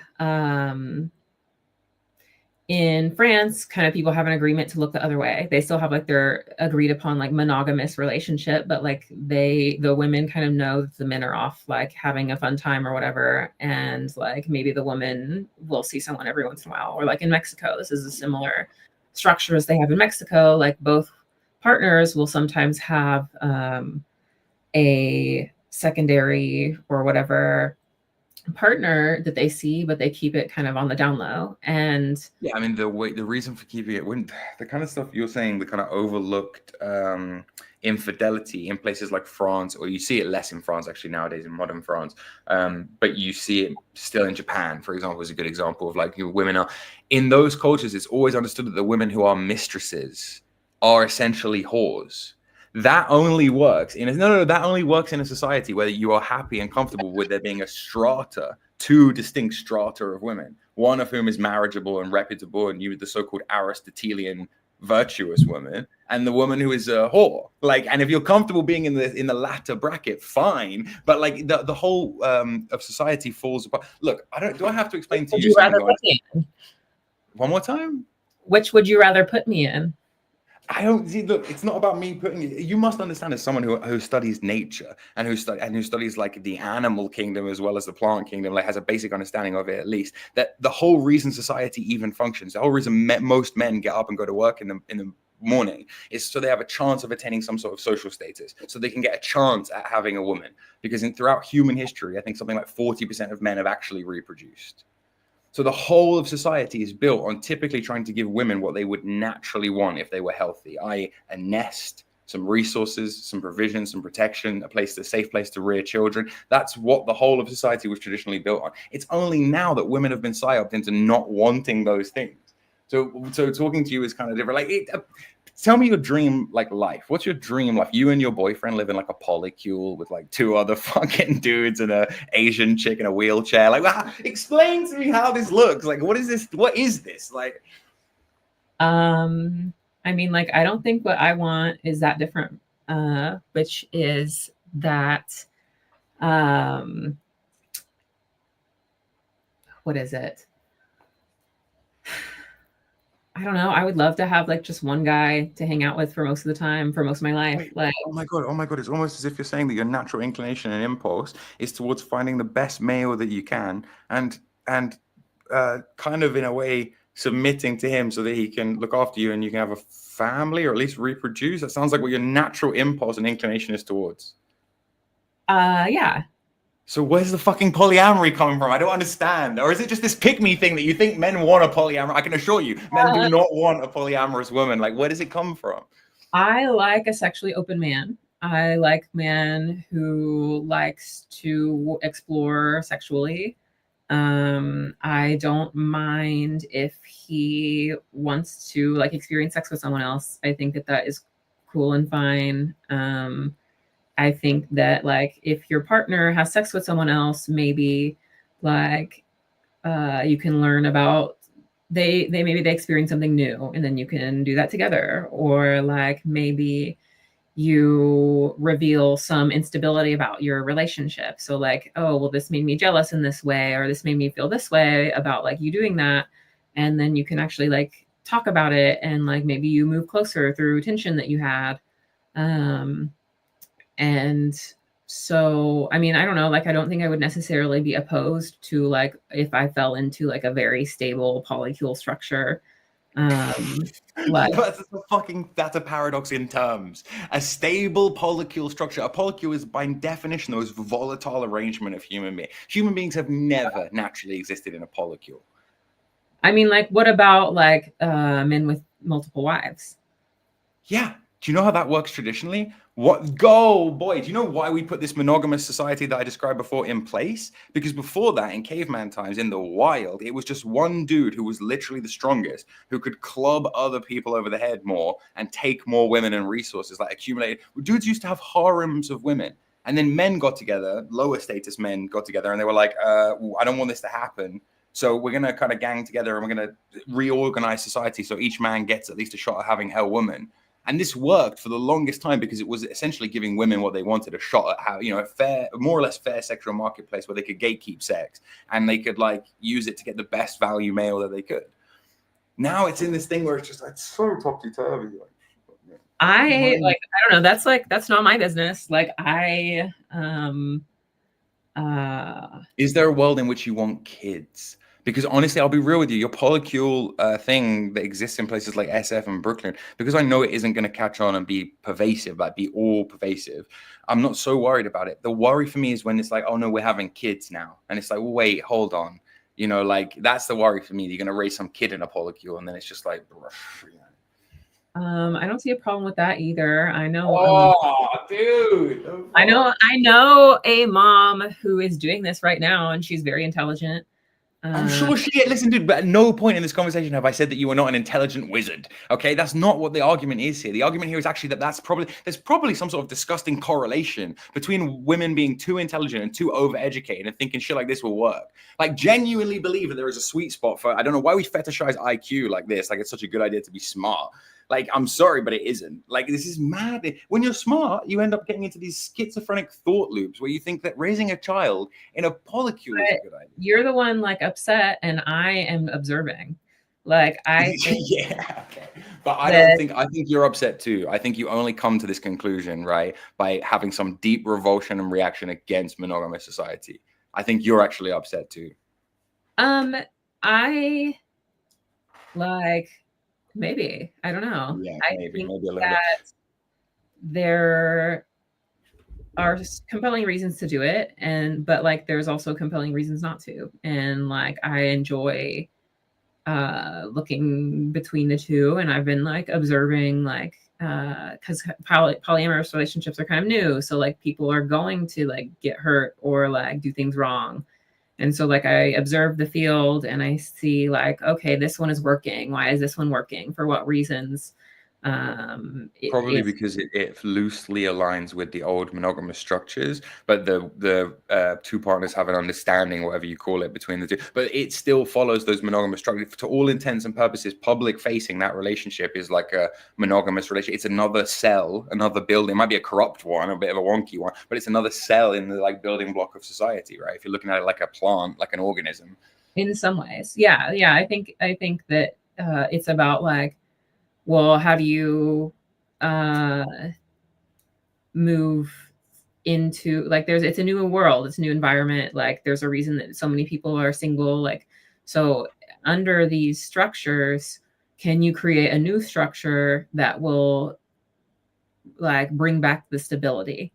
And like so like I'm not actually interested like in destabilizing society. I'm actually interested in stabilizing society. So like I get that. I do see that these things are kind of weird. Again, I don't see them as innate problems. I see them as symptoms of much broader problems. People being incentivized weirdly by economics to get into these kind of situations where like when one look, say what you want about the 1950s and how oppressive it was for women, but when one dude could afford on one dude's salary to pay for a family, like surprise, surprise, people were shacking up and having families. Right now, nobody can afford even for their own rent on one person's salary. So people are living in weird polycule. What a surprise! People are living in weird polycule arrangements. Like I don't necessarily know how much of it is psychological versus economical, to be honest. Yeah, but I think that like people have always kind of done this too. Like when I think Bohemian about hippies in fucking France in like the 18th century, have always been a very, very small minority, right? Like my friend who is like has the white trash side of her family. Her sister has like 2 baby daddies, and her husband is not her. Oh, I see what you mean. Okay, yeah. People, yeah, okay. And like, I don't know. Like, I think that is, you can't just tell them to go be monogamous and raise the kids. Like, I think like maybe in an ideal world where like people didn't feel like abusing drugs, then like they would be different.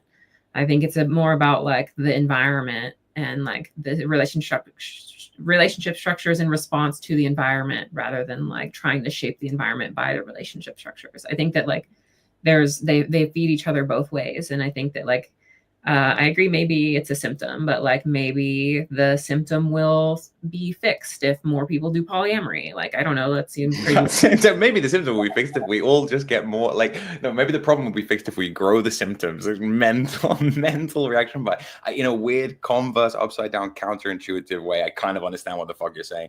Okay, I'm just gonna read some comments from the chat. She's trad compared to the girls I meet in uni. Ask her if she loves any of her boyfriends more than the others. Does she love them all equally? I don't have a boyfriend. I just want one. You're currently single and currently looking. Guys, her DMs are open. I don't know how much you want to like. I don't know if this is the kind of fuck me, dude. Like, oh my god. TB, I'm from a member here. TBH, I feel bad for these people. Obviously, victims of 21st century gins. So based, so real. Like, I think demonic possession has to be. I think there is a correlation between someone who's hyper intelligent and interacts with AI all day, and someone who's become the spirit have come into them and like kind of taken them in. You're really someone who contains multitudes, and I mean that in both a good and a bad way. Lucas Williams, issue with monogamy is the lack of racial cohesion. Polygamy is globalism. Well, it's definitely a side effect of it. Yeah, I mean, you can't deny it. George, can you and the guest talk about the occult implications of incels? What a fucking question. What a fucking question. Yeah, okay, I mean, fuck it. Do you have anything to say about incels and the occult nature? Do you have any interaction with, I imagine you'd be repellent to incels, wouldn't you? I have talked to a few incels recently. They both kind of liked me.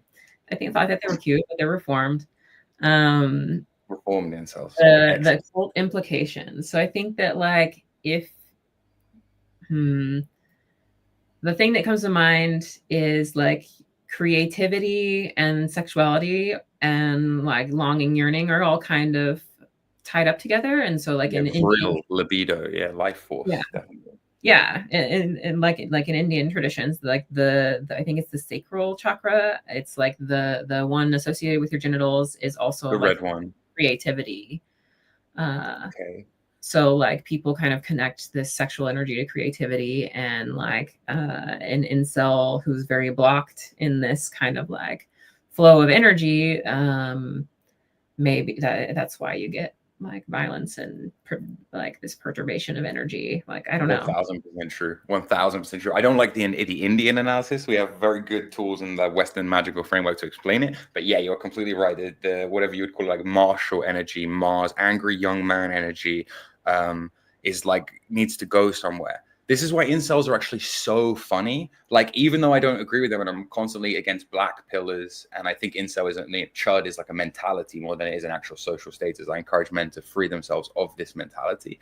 This is why I do think that it is kind of like, I don't know, it's like a badge they wear. That's so true what you just said. Yeah, that's so fucking true. Totally. Okay, let's see.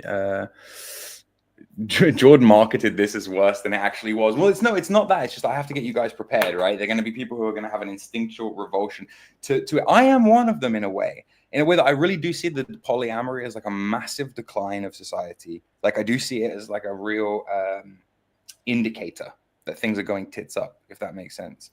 I think when you look at periods of history where things are the so-called golden ages of history, they tend to be built around these building blocks of different familial structures. Yeah, they're not always atomic. They're not always 1940s, 2.4 kids and a dog, white picket fence, but they do have some cohesion to them, and it doesn't resemble anything like a kind of Brooklyn polycule.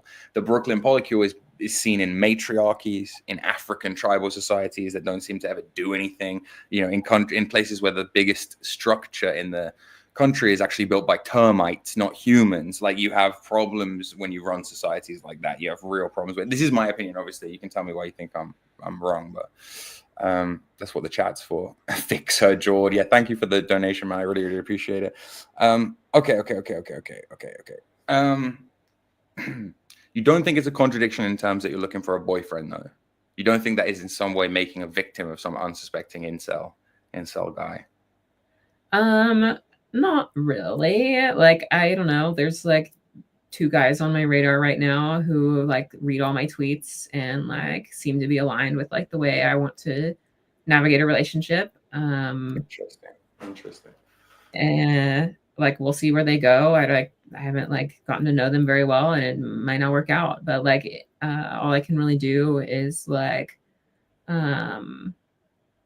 try to kind of broadcast the kind of relationship that I'm interested in and see if anybody wants to try it out. Mm-hmm. Yeah, I get it. Don't get me wrong. I think you will find willing participants. I think whether or not they will be the kind of men you actually want to date will be different. But then again, obviously, I have no idea how would you describe your ideal type of guy? I'm still figuring that out too. Like, I think like sensual is probably number 1, but like pays attention to me. Like, fuck, I don't know, the bar is on the floor, bars in hell. But like, fuck. Why do you think the bar is so low? Like, what do you think of the current state of men in the sexual marketplace? Like, what's your honest opinion of it? I think that most people don't know how to give and take. I think that like, because of the way society has changed so much, like that people actually don't know how to like play like the roles that existed before helped people give and take in a certain way. And so like, yeah, he stays at home and she does these certain kinds of like labor, and the man does certain kinds of labor. And so like an example in my last relationship was like, I felt like I was supposed to like read all of his emotions, and I didn't know that I was supposed to be doing that. And like, I don't know, pulling it out of him. I had always had boyfriends who would just like tell me how they felt. And then on the other hand, like, he didn't like provide a lot of like the affection that I wanted, or like the like calling me pretty, or like whatever kind of validation type stuff that like you usually. So you were a shit girlfriend and he was a shit boyfriend, basically. So it's like, and it's like if you like and like he was raised by 2 moms, which is like cool, but like I think no, it isn't. No, it fucking isn't. Okay, sorry, go on. Develop healthy masculinity, and like I'm learning how to develop. No shit, yeah. So it's like but those old structures don't necessarily like work anymore for like the modern environment, like because like he isn't going to pay my rent. Like I'm not going to move in with him because like we're getting married or whatever. Like we're going to like have this long dating runway where like he's standoffish and not sure if he wants to commit. And I'm like, well, I would love if you committed to me and treated me this certain way. Here's what we can do about it. And then he doesn't do it anyway. But like it's like you have to negotiate these like different dynamics of give and take in the new environment. And so like people haven't really developed those yet, is what I'm understanding. And so it's like how Wait, say that again. That's actually very important. Yeah, like I don't think people have developed proper dynamics of give and take in the environment where like the women are in the workplace and like and post religion as well, right? Like because there's no conventional contract to buy into like there used to be. So men are not incentivized to marry in the same way, and neither are women. It's not like and I think the workforce is a huge part of that.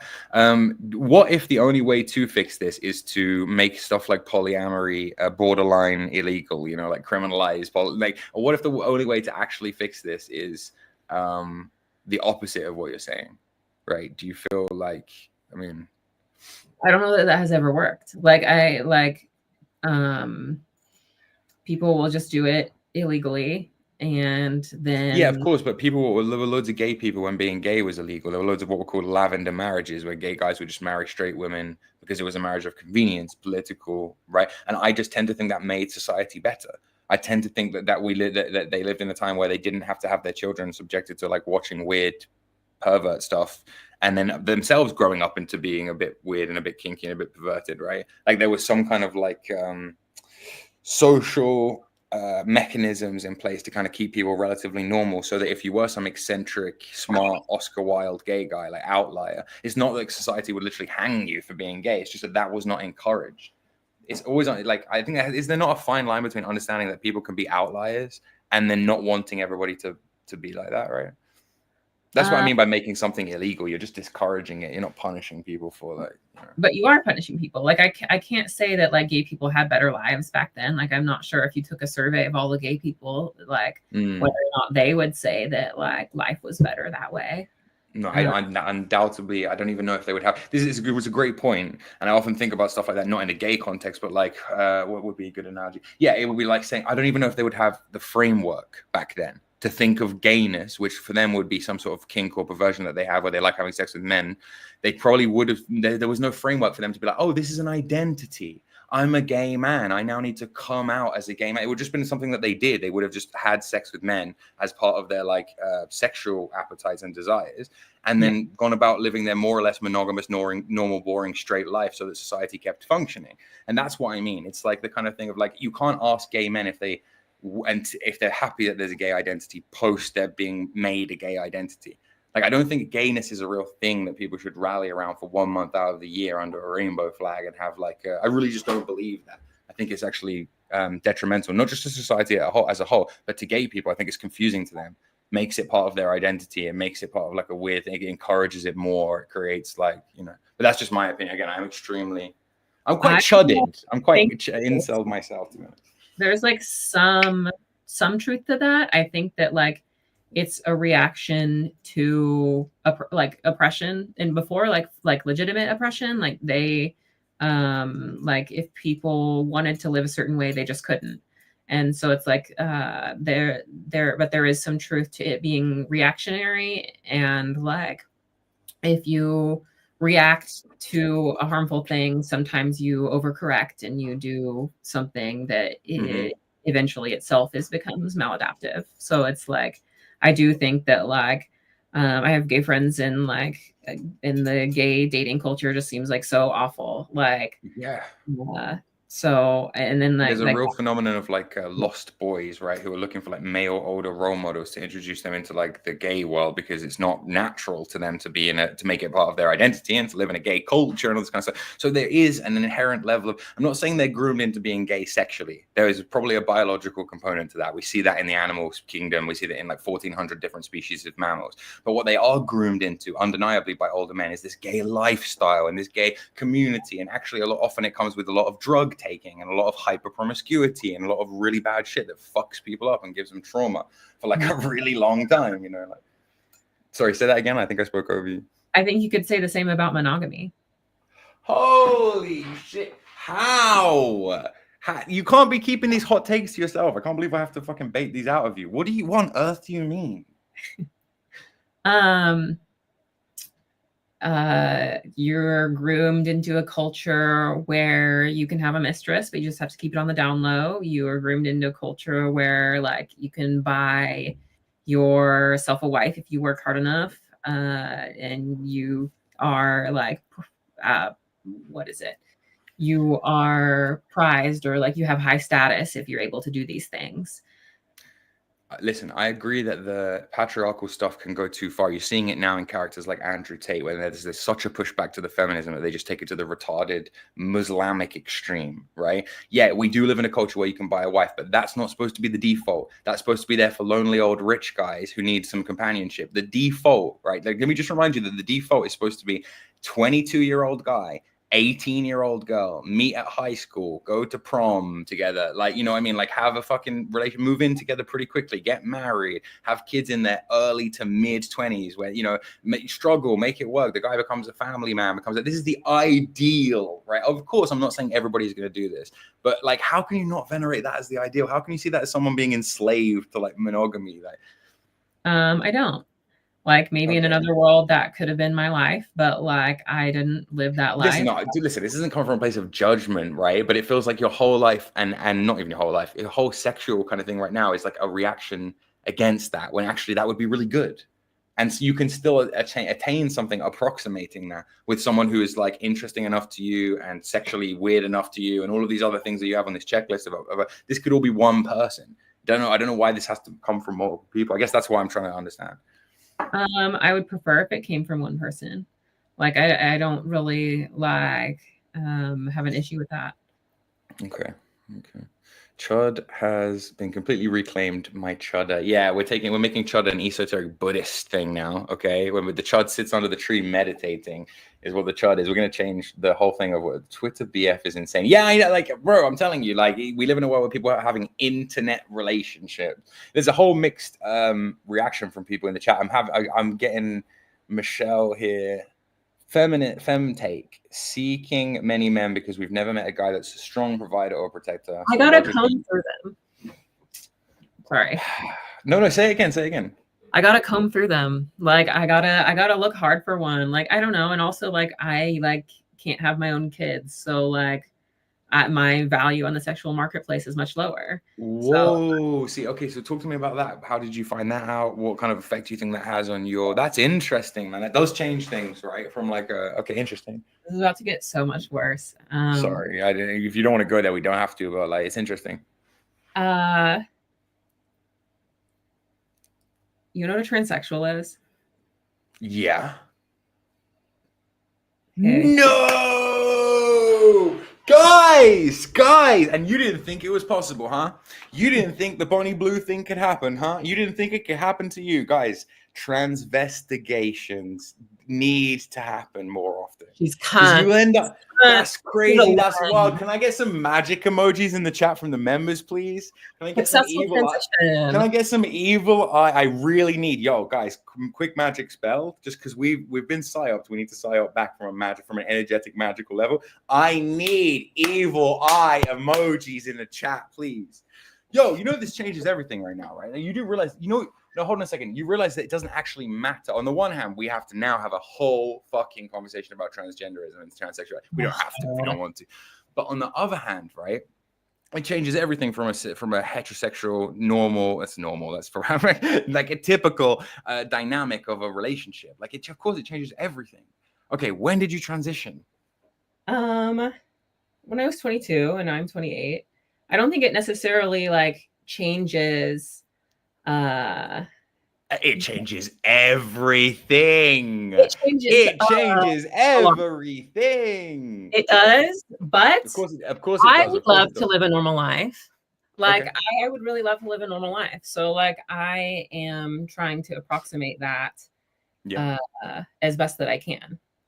No, I get that, and you're incredibly well presenting as female. Like, you fooled me, and you fooled the entire fucking chat. So there'll be people coming in retrospectively. Listen, nobody leave a comment about this. Nobody leave a comment about this. I want everybody watching this to get completely psyoped, so that halfway through they come through this and they don't know, and it proves my point about how far this stuff has got. Go back and watch the Andrew Tate, Bonnie Blue stream. Go back and understand that there's no way of telling at this point, and that these things go way deeper than you could possibly imagine. Yeah. Do you not see yourself as being a victim of a psyop? Do you not see? If I told you, all right, I'm going to go full Q-tard schizo incel right now, okay? If I'm going to tell you that I believe that there is a global depopulation agenda, right, that was first under the guise of like abstinence and not getting, keeping it in your pants, and then later shifted to just making people into full-blown sexual perverts. I'm talking, of course, about the LGB community, and recently has come in with a real kind of gender polarity inversion where the powers that be, really insidious organizations around the world, have used money and influence and media to convince confused young people that they might not be the gender they think they are. That's where I'm coming from. If you're willing to have this conversation, mad respect to you, but I just need to tell you where I'm coming from. Yeah, sure. I mean, like, I think that that's not true. I think well, obviously, yeah, no shit. Like my experience is that the whole world wanted me to be one certain way, which was like to be a man, to like get married and be monogamous and like create a family in a very specific way. And like that's what all of the government was telling me to do. That's what society was telling me to do. And so like I like chose to align with my internal sense of like felt gender femininity. Yeah. And so like I did make the choice to do that, but like it was already there. And so like, but what you're describing as an active choice and a shift, and you being into magic and stuff now makes so much, or you having that occult layer to you makes so much fucking sense now. Oh, interesting. Okay.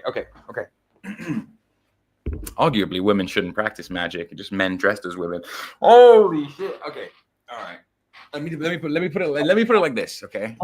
More eyes. I need more evil eyes in the chat. Okay. There's a mass spell needs to be performed. you know what makes the best woman?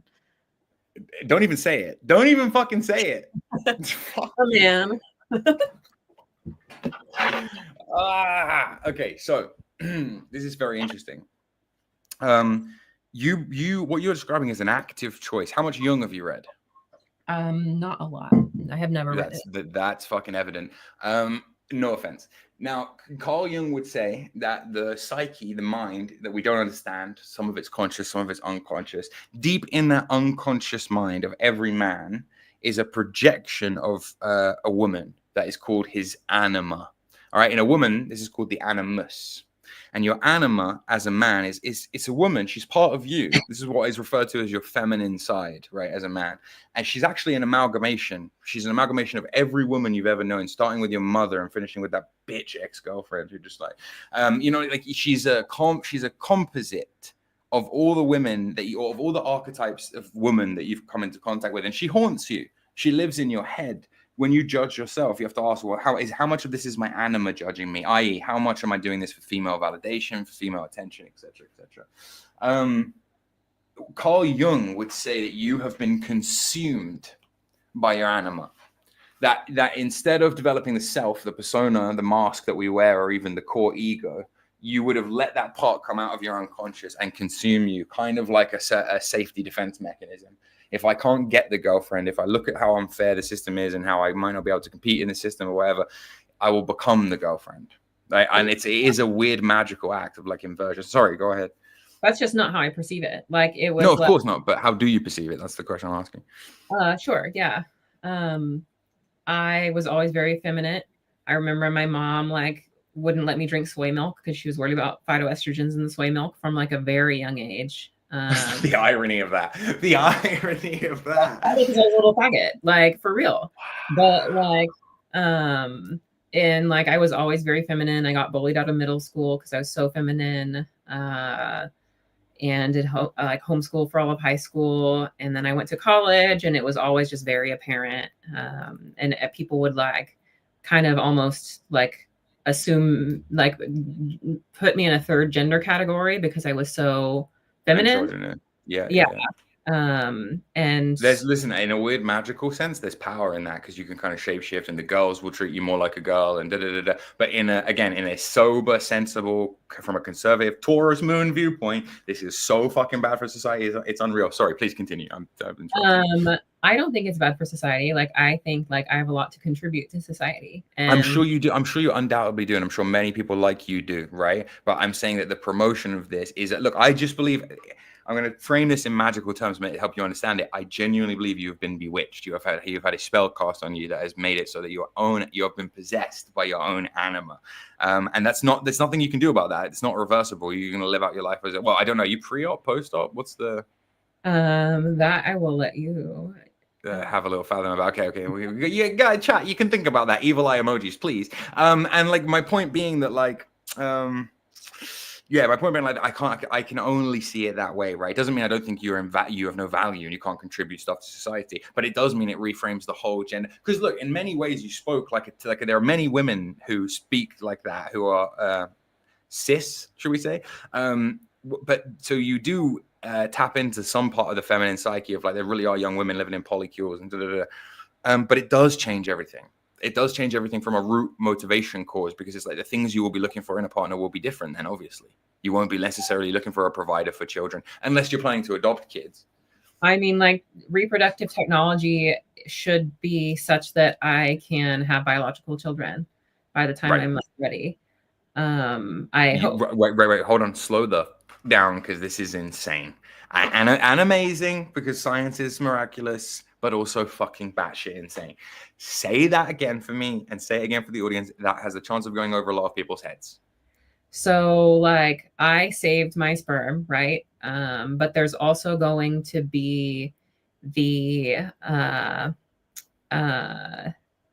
possibly be like making egg cells from other cells. So like you can make it from a stem cell. I know exactly what you're talking about. Using stem cells and cell therapies to change, like, for example, a neuron cell into becoming an egg cell or a clump of egg cells over time. And then you using which will have your DNA as a man, but actually enabling you to be the egg, to be the male egg. And then finding some other man to effectively female. Yeah. Yeah. Well, your DNA would without the Y chromosome. Yeah. Which would be female. We can debate I believe in something called essence, so we can debate that until I'm blue in the face. But like, damn, bro, yeah, everyone's like, I thought she was Jewish. It's like, I knew something was up. Everybody thinks I'm Jewish. I'm part Mediterranean, so like that kind of. Yeah, that's definitely coming through. This is so fucking fascinating. This is so fascinating. My mind is genuinely blown. Well, those comments kind of go out the window. The poly stuff goes out of the window a little bit for me then. I don't want to take up too much of your time, but I do want to ask you about AI. It's really important to me that, like, because people who share your kind of worldview, a lot of them actually are building churches. I'm using that metaphorically, of course. But like they're starting to have a spiritual relationship with artificial intelligence. A lot of transgressive people, liberal people, smart Silicon Valley type people seem to be forming these bizarre AI cults almost around AI. Are you connected to anything like that? You seem to be one of those type of people. I am definitely interested in observing all of these spaces. I think that there's a lot of danger in them, especially like people who get into power and they all want to build a certain thing, and like it's if they don't balance it properly, then like I do think humans could go extinct, like if people design it to be that way. But Black pill. I am keeping an eye on it, is what I'll say. I'm very interested in like preserving humanity and like integrating humanity into the next thing to come. And there's definitely seems to be definitely a transhumanist undercurrent to the stuff you tweet. Definitely. Yeah, like I think like I like am effectively a woman, like because like like the now that connection does not. Do you see how I was really curious about it before, but now it makes perfect sense. Now there is and I've said this before, there is a undeniable connection between transgenderism and transhumanism, because it's like a thing of shifting yourself, right? Like it's a thing of like, okay.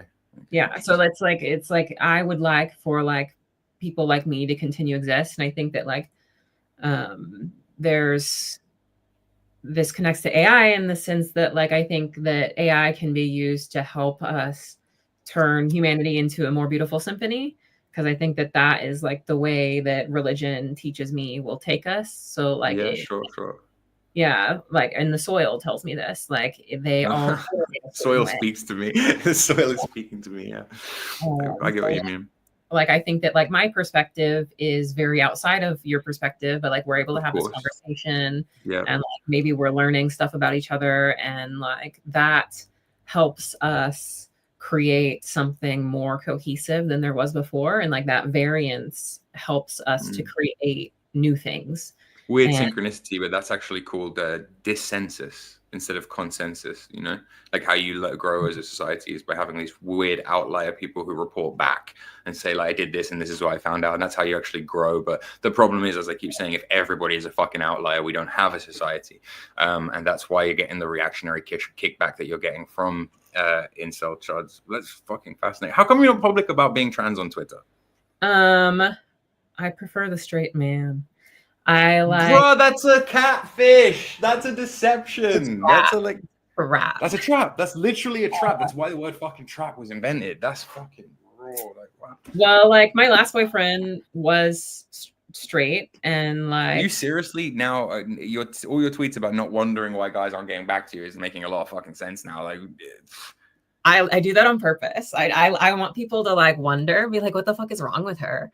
I love that feeling for some reason, but because you're evil, also, that's why. Holy shit. Like, also because people will respect me less.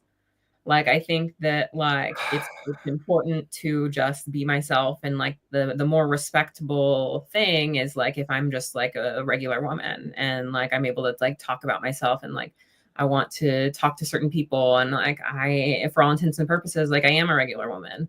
And so like I don't want my whole thing to be about being trans either. Like I fucking hate talking about it all the time. Like I did it today because like I thought it was like it could be a cool opportunity to like learn about each other about it. But like 100%. Like look, it's fascinating. It is like genuinely fascinating. This happened to me. I told a story on this channel like literally a couple of days ago. This happened to me in a bar, not to meet specifically, but it's my friend that I was out on a night out with, and I couldn't, from where I was standing across the room, I had no fucking idea. Now look, I think a large part of that is because men's sexual preferences are changing, and there is a convergence around a kind of trans aesthetic in porn and in makeup and in skincare and in whatever. They're just making women these plastic amorphous kind of. It's a lot easier to become a woman now because the actual subtleties and nuances of feminine beauty have been thrown by the wayside. I genuinely believe this. I haven't had any surgery. Like but you transitioned to what, 15? Do you take hormones? 22. 22 off post puberty. Yeah, so like I got lucky. But in that you were just a feminine man anyway beforehand. Yeah, I mean, like maybe even not a man. Like I don't know. Well, are you intersex? The only way you could not be a man is if you were literally intersex, and even then you would still have the male like parts. You know what I'm saying? I think like a lot of trans people might be in that way. Like if you look at brain scans of trans people, they're like more close. They look closer to like the opposite sex quote, like than the one that they are supposed to be. So it's like you could probably consider a lot of trans people intersex in a way. And listen, I have said eyes in the chat Please, people, thank you. It's good to see the eyes in the chat. Okay, talk to me about soil quickly before we go. Like, how is it that studying this stuff made you come to these conclusions? Because I know you do make a really good and really interesting case between connecting these two things. And I want to get across to you that human beings are not bacteria, but go on. Sorry, one more time. You study soil day to day. That's actually your background. Yeah. You made a series of tweets where you said that in studying soil, you'd learned about, like, you know, how the soil cultivation made you learn stuff about love and relationships. What's the connection? That's what I'm missing. Oh, all things are relationships. And so, like, if you want to learn about all the complicated ways that you need to give and take in any relationship,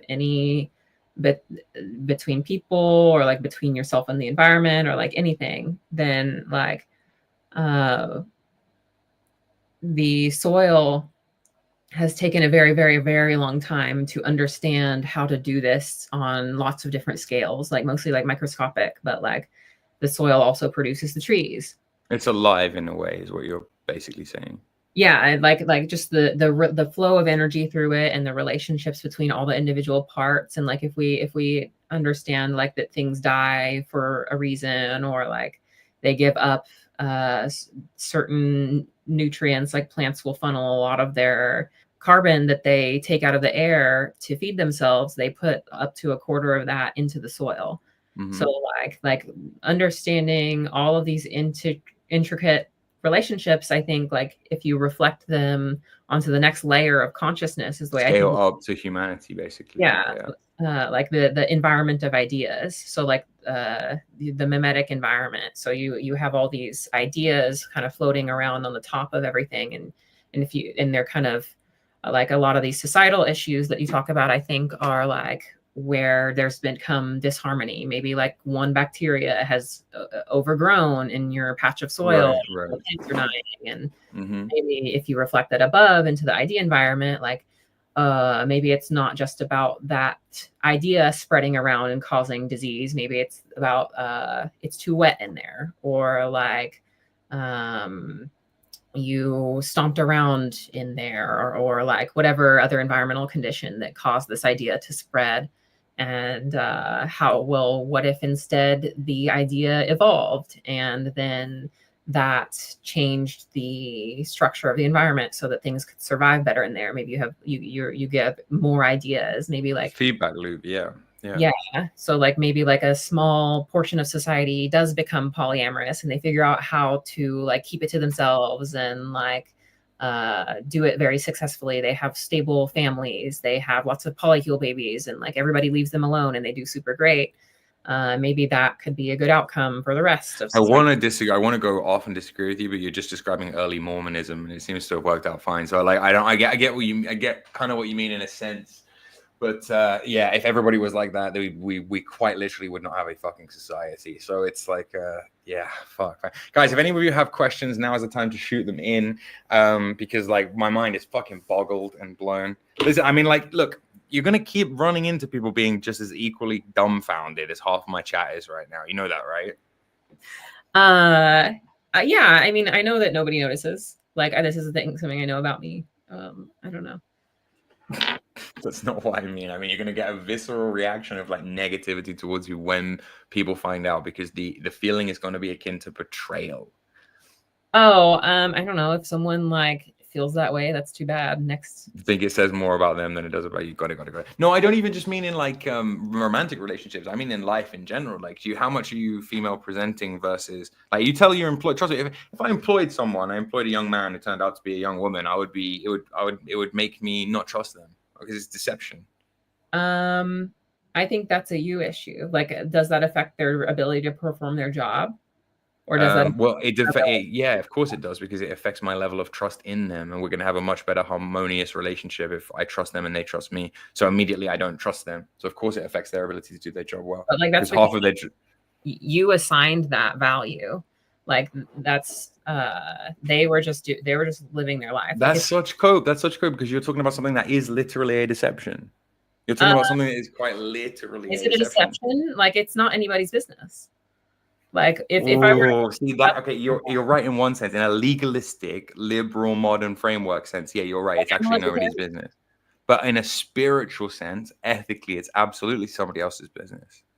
If you're gonna fuck me, like no, if I'm gonna do anything with you, if I'm gonna talk to you, if I'm gonna invest time and energy in you, if I'm gonna employ you, if I'm gonna like be your friend or your family member or whatever, like surely, like then I mean, like I tell people when we're close enough for it to matter. Like I think like an employer, like it's professional. This is medical history. Like that's my business. Like it doesn't affect the way I do my job. Like yes, a lot of these things, like for example, female reproductive rights and the framing of this stuff as medicine just boggles my mind when it's just not medicine and shouldn't be framed as such. But that is interesting. Would you rather me be like a little ugly faggot? Or would you rather that's like super unhappy and like hates his life? You the individual, I think if you're genuinely happy like this and you're not trying to like, convince anybody else to be like you and you're not spending time in Discord servers grooming minors and whatever, then no, I genuinely don't have a problem with it. But I'm an old school classical English liberal. My problem with it comes with the deception. My problem with it comes with the like, oh, okay, well, you're presenting as one thing, psych, rug pull, I'm something else. You know what I mean? Like, it's like, that's kind of fucked. That is kind of a fuck thing to do. But like, that's your perception. Like I presented my full, like I am feminine. I told you about my entire. This is such good content, by the way. Holy shit! Sorry, keep going. I'm just fucking like, yeah. And all of that stuff had nothing to do with like, I don't know, like my ideas of like soil or like whatever, like the concept. No, of course not. And you actually, that's what I mean about ad hominem. I think you have to a certain extent dissociate the person from the ideas, but at the same time you should look at where ideas come from. And it's like of course. And like I think that my ideas come from a very like caring place, and like I'm not interested in like hurting people. I'm not interested in like transing people. I just want to like live a normal life and for people to like respect me, and like that's it. Like, and I have to jump through a lot more hoops than a regular person has to. That's undoubtable. Yeah, that's true. That's very true. Okay. Well, eye-opening shit. I'm not gonna lie, and like, yeah, you're still someone whose opinions I respect, and to be honest, it just adds an extra layer of interesting to you. But the fact that you are surprised at why you can't get a boyfriend is retarded to me. You know, like that. I'm not surprised. I think it's just good content. Okay, like, sorry. The fact that you constantly tweet about being surprised that you can't get a boyfriend is the biggest fucking like. It's no, I just think it's funny. I think it's a fun bit. Like I know why, but like. I don't know. I don't think it's a big deal. I've had sex with men with vaginas, and it's like they're not that. Sorry, slow down. Sorry, because I'm such a fucking old fuddy-duddy. Just one more time for the kids at the back of the class. You said you'd had sex with men with vaginas. The opposite of me. Huh? Like, sorry. Okay, but with what? No, you haven't. No, you haven't. What do you mean? How does that? Women. No, you have oral sex. You mean? I mean, like you have not had penetrative vaginal sex with people who are the opposite of you. You haven't. You've had sex with a dildo. I'm sorry, but the actual act of sex is like a sacred act. It's a spiritual act. A man penetrating a woman.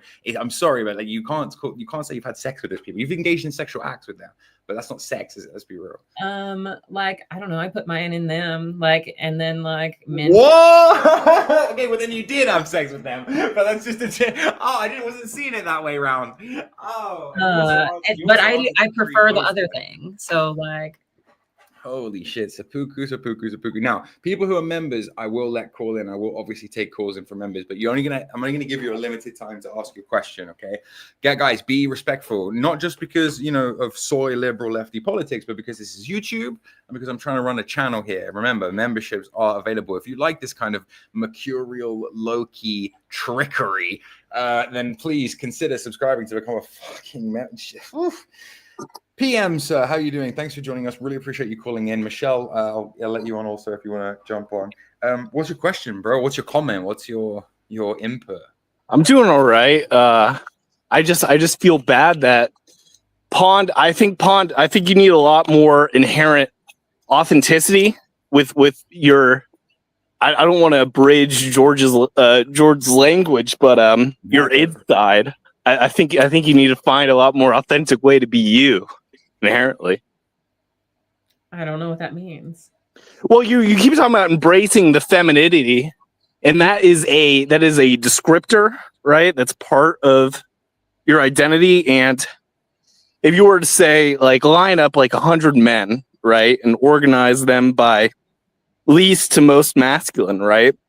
The guy at the end of that line, he's still ultimately going to be a man at the end of the day. I don't know if that makes any sense to you, but sorry, I've been drinking. I hope at least some of this resonates. Well, even if 1% of it does, I think there's a lot of value in that inherently.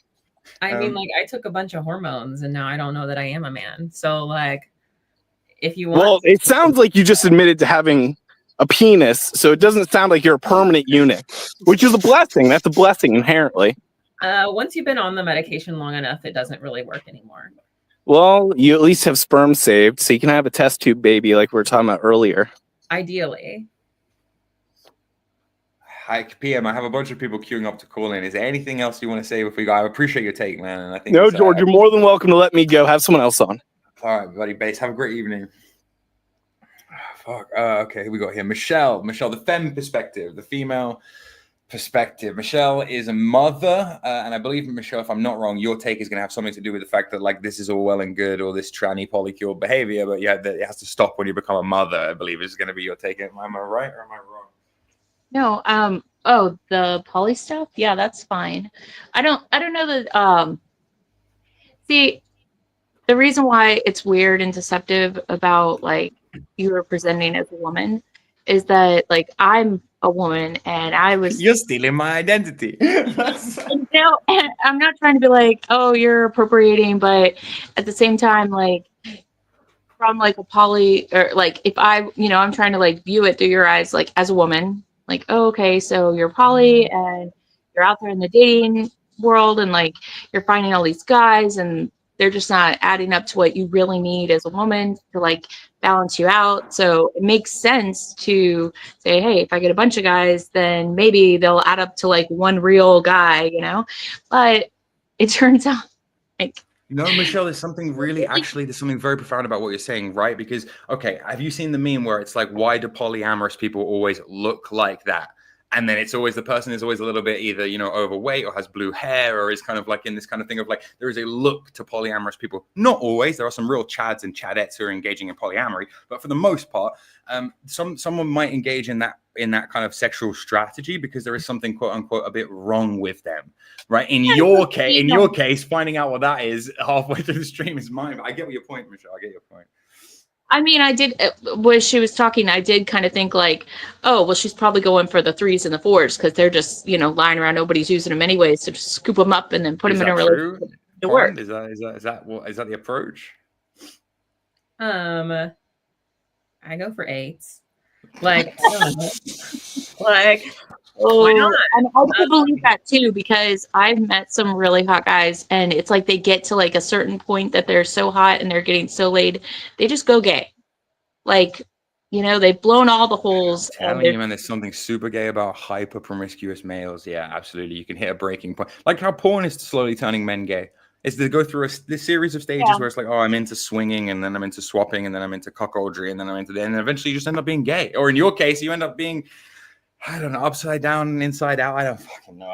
This whole stream is chaos, like absolute fucking. It's like I think that I effectively do experience womanhood. Like I experience the kind of womanhood that, like, I can't have kids. Like gay men don't like me. Straight men are attracted to me. Like they have an issue with my genitals sometimes. Like but like there's not, like, I want someone to, like, treat me the same way they would treat any other woman.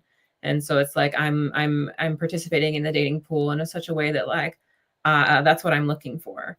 And I'm not really interested in someone treating me differently than that. And so it's like I do have to experience, I think, in the way that it's different is, like, I have to experience more rejection and I have to try harder to, like, find someone who like actually can see me as a person and like see what I want and reciprocate. And like I think that like I am eventually have become grateful for that filter, because like I can't just like shack up with any dude. Like I have to find like a dude who's pretty like open-minded and thoughtful and like able to like really see me and like not see me as like a whole. So You gotta find something that's broken in just the right way. yeah, I mean, like maybe not too broken, but I'm broken too. So I mean, like, like if he wasn't broken, then he'd want to like, you know, continue on his line, and you know, he'd want his children to look like his wife and himself. And so like there's no, I mean, you need one that's broken. That's fine, because they're all broken at this point. but like I would love for technology to get far enough such that I can reproduce that way. And like it's looking like it will start to change that to be that way in like 6 to 10 years. And like I'm also like cool with like an egg donor, and like my ideal family outcome would be like I have a friend who's like very intelligent, be an egg donor. I have 2 kids. One is my biological progeny and one is my husband's biological progeny. And like that's like as close of an approximation that I can get with current technology. But like I hope that like someday I could adopt these transhumanist approaches. Okay, I really believe that like you can't understand this, but I don't want to put words in your mouth, or like I'm trying to be so respectful because you're so nice. It just seems like when you're like, oh, I experience things as a woman, it's like, but you wouldn't know if you weren't experiencing things as a woman.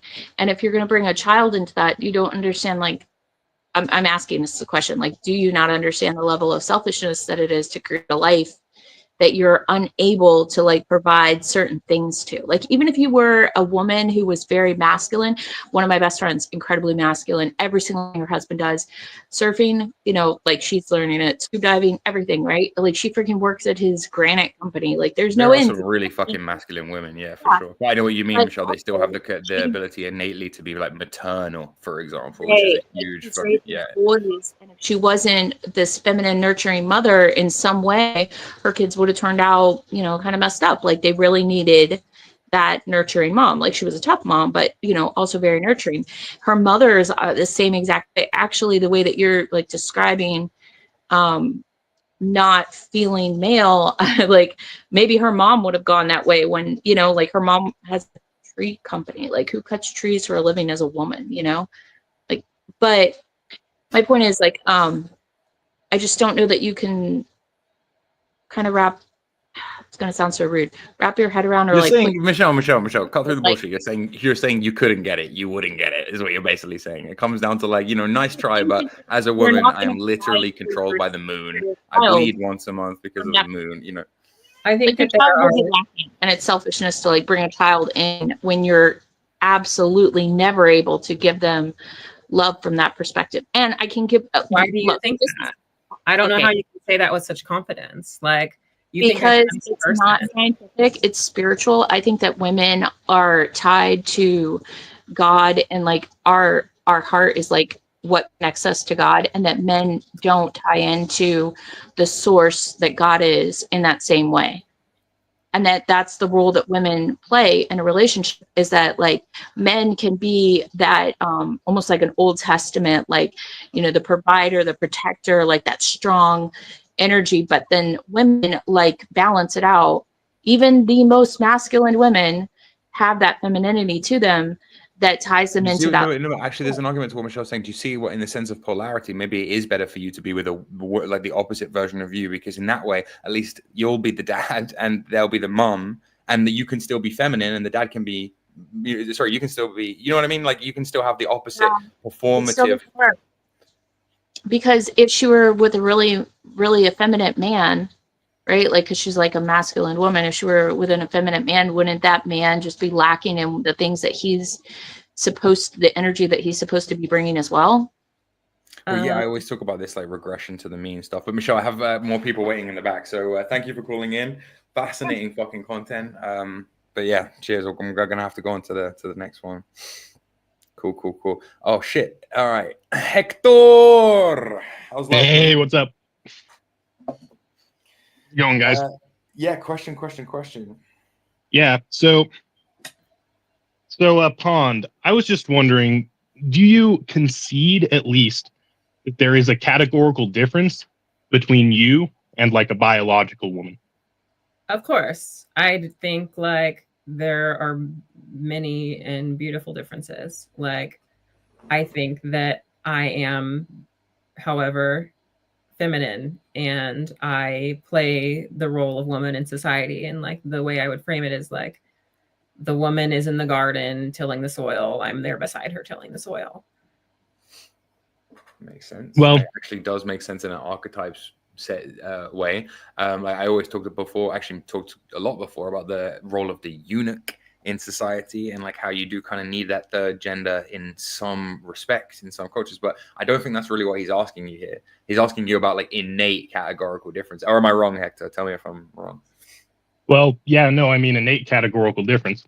One implication to that I was going to get to is that, and you did admit that there is some sort of categorical difference. So if that's true, then would it not be more moral, more honest to present, right, to people? You talked about like dating people, like basically catfishing them, if I wasn't mistaken. You know, there right? are some straight guys who like trans women, right? Like there are some weirdly, not straight, they're obviously gay, but they're not, like they're somewhere in the middle between straight and gay in terms of like, you like just putting a trans flag in your bio would probably go a long way. But then again, I think you're really attracted to like hyper masculine straight men, right? Like that's your type.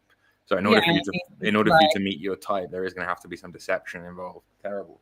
I think that they both fall in the category of woman, but like there are definitely differences between the two, and like that's just my perception of it and the way that I experience the world.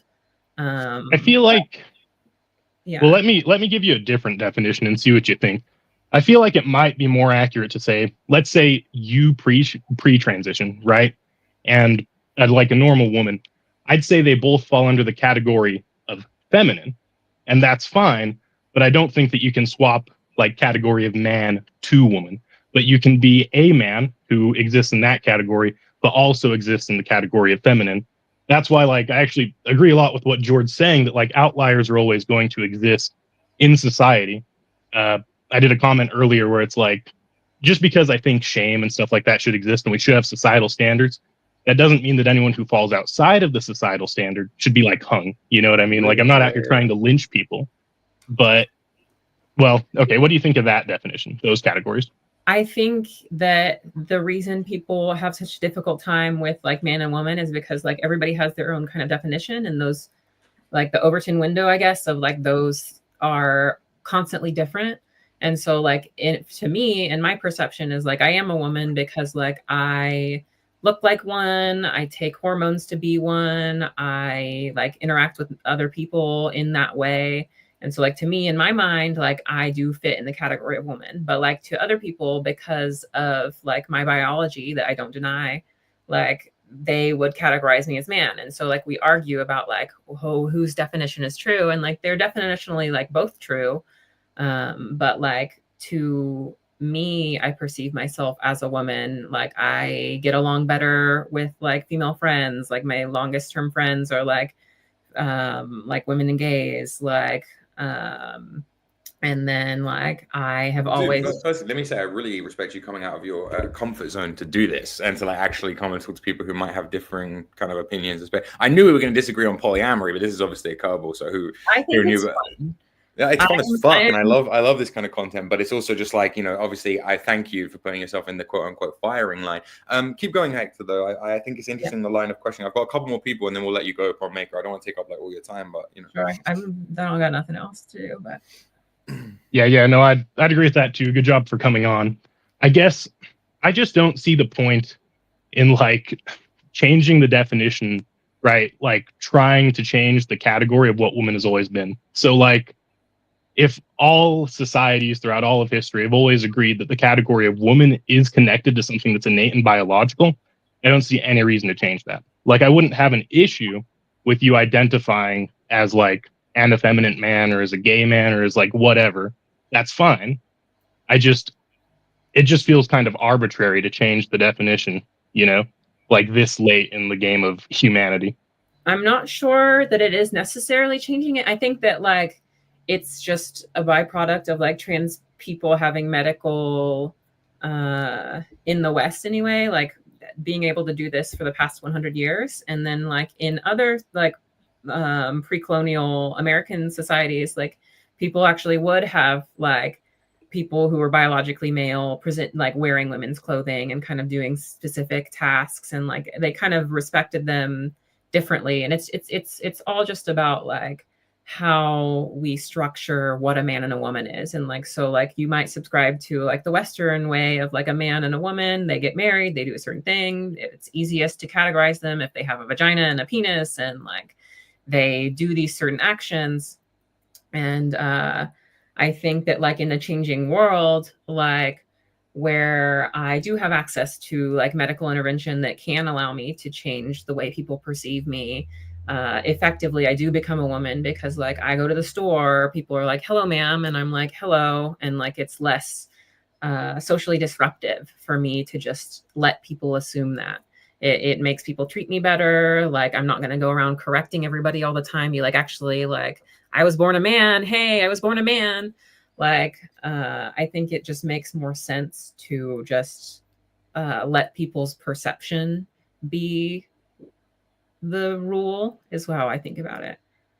So I can kind of see that, but I guess I mean, I probably, obviously, I don't think I'll be able to like convince you right here, right now at all, but I feel like people tend to flourish best when they basically conform to the higher archetypal categories that they already exist in, right? It's like if you fall into the category of mother, let's say you have a child, right? So that's a category that you've just been thrust into by nature, right? Then it's your job to conform to that and be the best version of that as you can. And I just think prima facie, you were thrust into the category of male, and that finding your own version of the higher archetypal male probably would have been better. But of course, I mean, I'm not you, so I can't say that for sure, but I'll just put that out there, and then maybe. Yeah. I think that my mind was meant to be female. Like, I think that like there is some wiring in my brain that makes me function better when I like have estrogen in my body. Like, I think more clearly, I experience my emotions more clearly, I can cry more easily, like I'm not angry and flat all the time. Like my sexual but that's you. much What better. about the overwhelming? What about the stark transgender suicide rate? What about the fact that, like, yes, trans people's brains under brain scans are different to typical male brains. That's a fact, but they're not female brains. Like, what about the fact that, pumping yourself from, it might have worked for you, but for a lot of men a lot of men, when they transition, have extremely adverse effects. Some even end up transitioning back for something called detransitioning. That's not my business. No, I get that, but like, you're not worried that you might be advocating something that for most people is actually intensely harmful just because it worked for you? I have tattoos. I have a lot of tattoos. I like tattoos. I wouldn't advise most people get tattoos. The rate of detransition is so incredibly low that I'm not really worried about it. And like, I think that pushing for eradication of trans people, or like pushing us to like conform to a standard that's harmful to us, I hate that I'm sorry, but I hate that eradication of trans people. That's such clever little coded political language. It's not the eradication of trans people. You act like that's you being put on buses and taken to camps or something. It's like it's the eradication of a behavior and a way of living that, if allowed to get out of control, would be detrimental to society. You're not eradicating the people themselves. You're just not eradicating the culture. It's not a culture. It's an identity. It's not a culture. A culture is something. Culture. No, a culture. You as someone as someone who's a soil expert, you should know that a culture is something that self-perpetuates over time. The only way. Well, no, it doesn't. Like, if you not study naturally. Culture, you can see that like there is like a separate line of cultural transmission from people who are trans, and they get kicked out of their families, or like for whatever reason they don't have good relationships, and so like the family rejects them, and then they find other groups of trans people who have like collected this cultural knowledge, and they share how to survive with each other, and we have like a shared language. Like I could say like, that's tea, that's like I'm gagged, I'm gooped, like slay the house down boots. Like we have like a whole language, lexicon, system of grammar. Yeah, no, I appreciate that. That makes it a group, that makes it community, that makes it, look, by the standards of antiquity, that actually makes it a cult. And I don't even mean that in a bad way, but that what it doesn't make it is a culture, because a culture is something that exists over time, something that you can demarcate by a distinct group of people that have certain practices, cultural practices, and that self replicates, not that replicates by by ideology. It replicates by reproduction. Like it's just a slightly different way, like it like, because trans people do continue to be produced by society, like it's able to continue sustaining itself. And well, Jordan, it is kind of perpetuating itself. I don't know that that's a good thing, but it is kind of becoming a self-perpetuating thing. That's I guess my point is that if it's allowed to be, maybe it will, and then it is a different kind of, it is a mimetic reproduction. Anything else from you, Hector? I've got one more person to let on, and then we'll knock it on the head. But yeah, sounds good. I'll just add one quick point, and then I'm good to head off. But I do legit care about the well-being of like individuals. I think that people should be treated as ends in themselves, basically. But I think you look and you notice that the well-being of even post-transition, post-operation people, it doesn't really improve very much, because the suicide rates and the mental illness rates remain consistent. And so that worries me. I don't know that to me, I see that, and I feel like we're maybe letting people do something that helps them short-term, but then long-term isn't actually going to help them at all, and really doesn't. I haven't seen the statistics, and this is like goes back to like science's belief. Like, I don't know that I've seen that. Like, every trans person I talk to like seems to have a much improved life, especially around like 5 years. No, you mean every successful, liberal, urbanite trans person who has the means and resources to transition young enough, and who can pass in society, has a better standard of life. The average trans person living in Alabama on a trailer park who just scrape enough money together to get enough estrogen and wear a dress, and whose life is a humiliating ritual of like public harassment every day. I'm not sure that it's good that promoting that lifestyle for them. But yeah, anyway, Hector, thank you for calling in, dude. I'm going to go to one more. I'm sorry for Pondmaker, by the way, for this, but it's obviously going to be another. I'm going to see. PM is a member, so I'm going to have to let PM back in here. PM, what's like? You could just treat people differently, and then people wouldn't commit suicide. Ooh, okay. Well, I don't know if it's on me to. I'm not necessarily sure that's. We could ban video games as well for making kids violent, I guess, while we're at it. PM. More feelings, not the video. Yeah, I guess. PM, what's your take, buddy? Sorry, I'm sitting down now, but Pond, I feel like there is some sort of inherent disconnect between it. I assume, given how much we've been talking about polyamory tonight, that it has to do with probably vice, probably sin, one of those things which Jord might have differing opinions on. But do you feel like your decision to transition, I'm sorry to keep this subject on that all night, but do you feel like it's fucking fascinating to people? No, there's no person who's going to sit. Well, it was just really out of nowhere, If that was the stream I thought I was coming into, it would have been a different conversation. But do you feel like what drew you to transitioning was more related to your inherent identity, or something related to a vice or a need, or something inherent, like something that's deep and embroiled within yourself?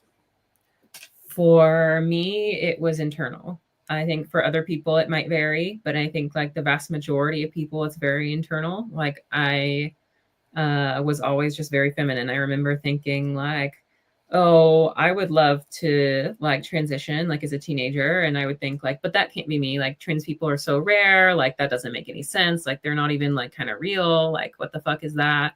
And then I got to college, and I kind of sorry.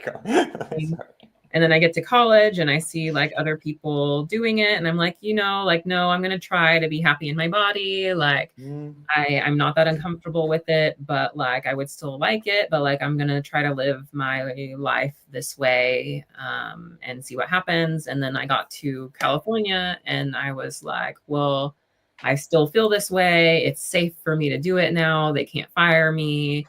Like, I have the like financial stability now. I'm independent from my parents enough. and now I would like to like align my internal or my external with my internal, and so like that's kind of my arc. I feel like your answer is very different than your explanation because you're focusing on this outward projection of who you are and your character, and we all have to admit that there's something about being ourselves that is inherently performative.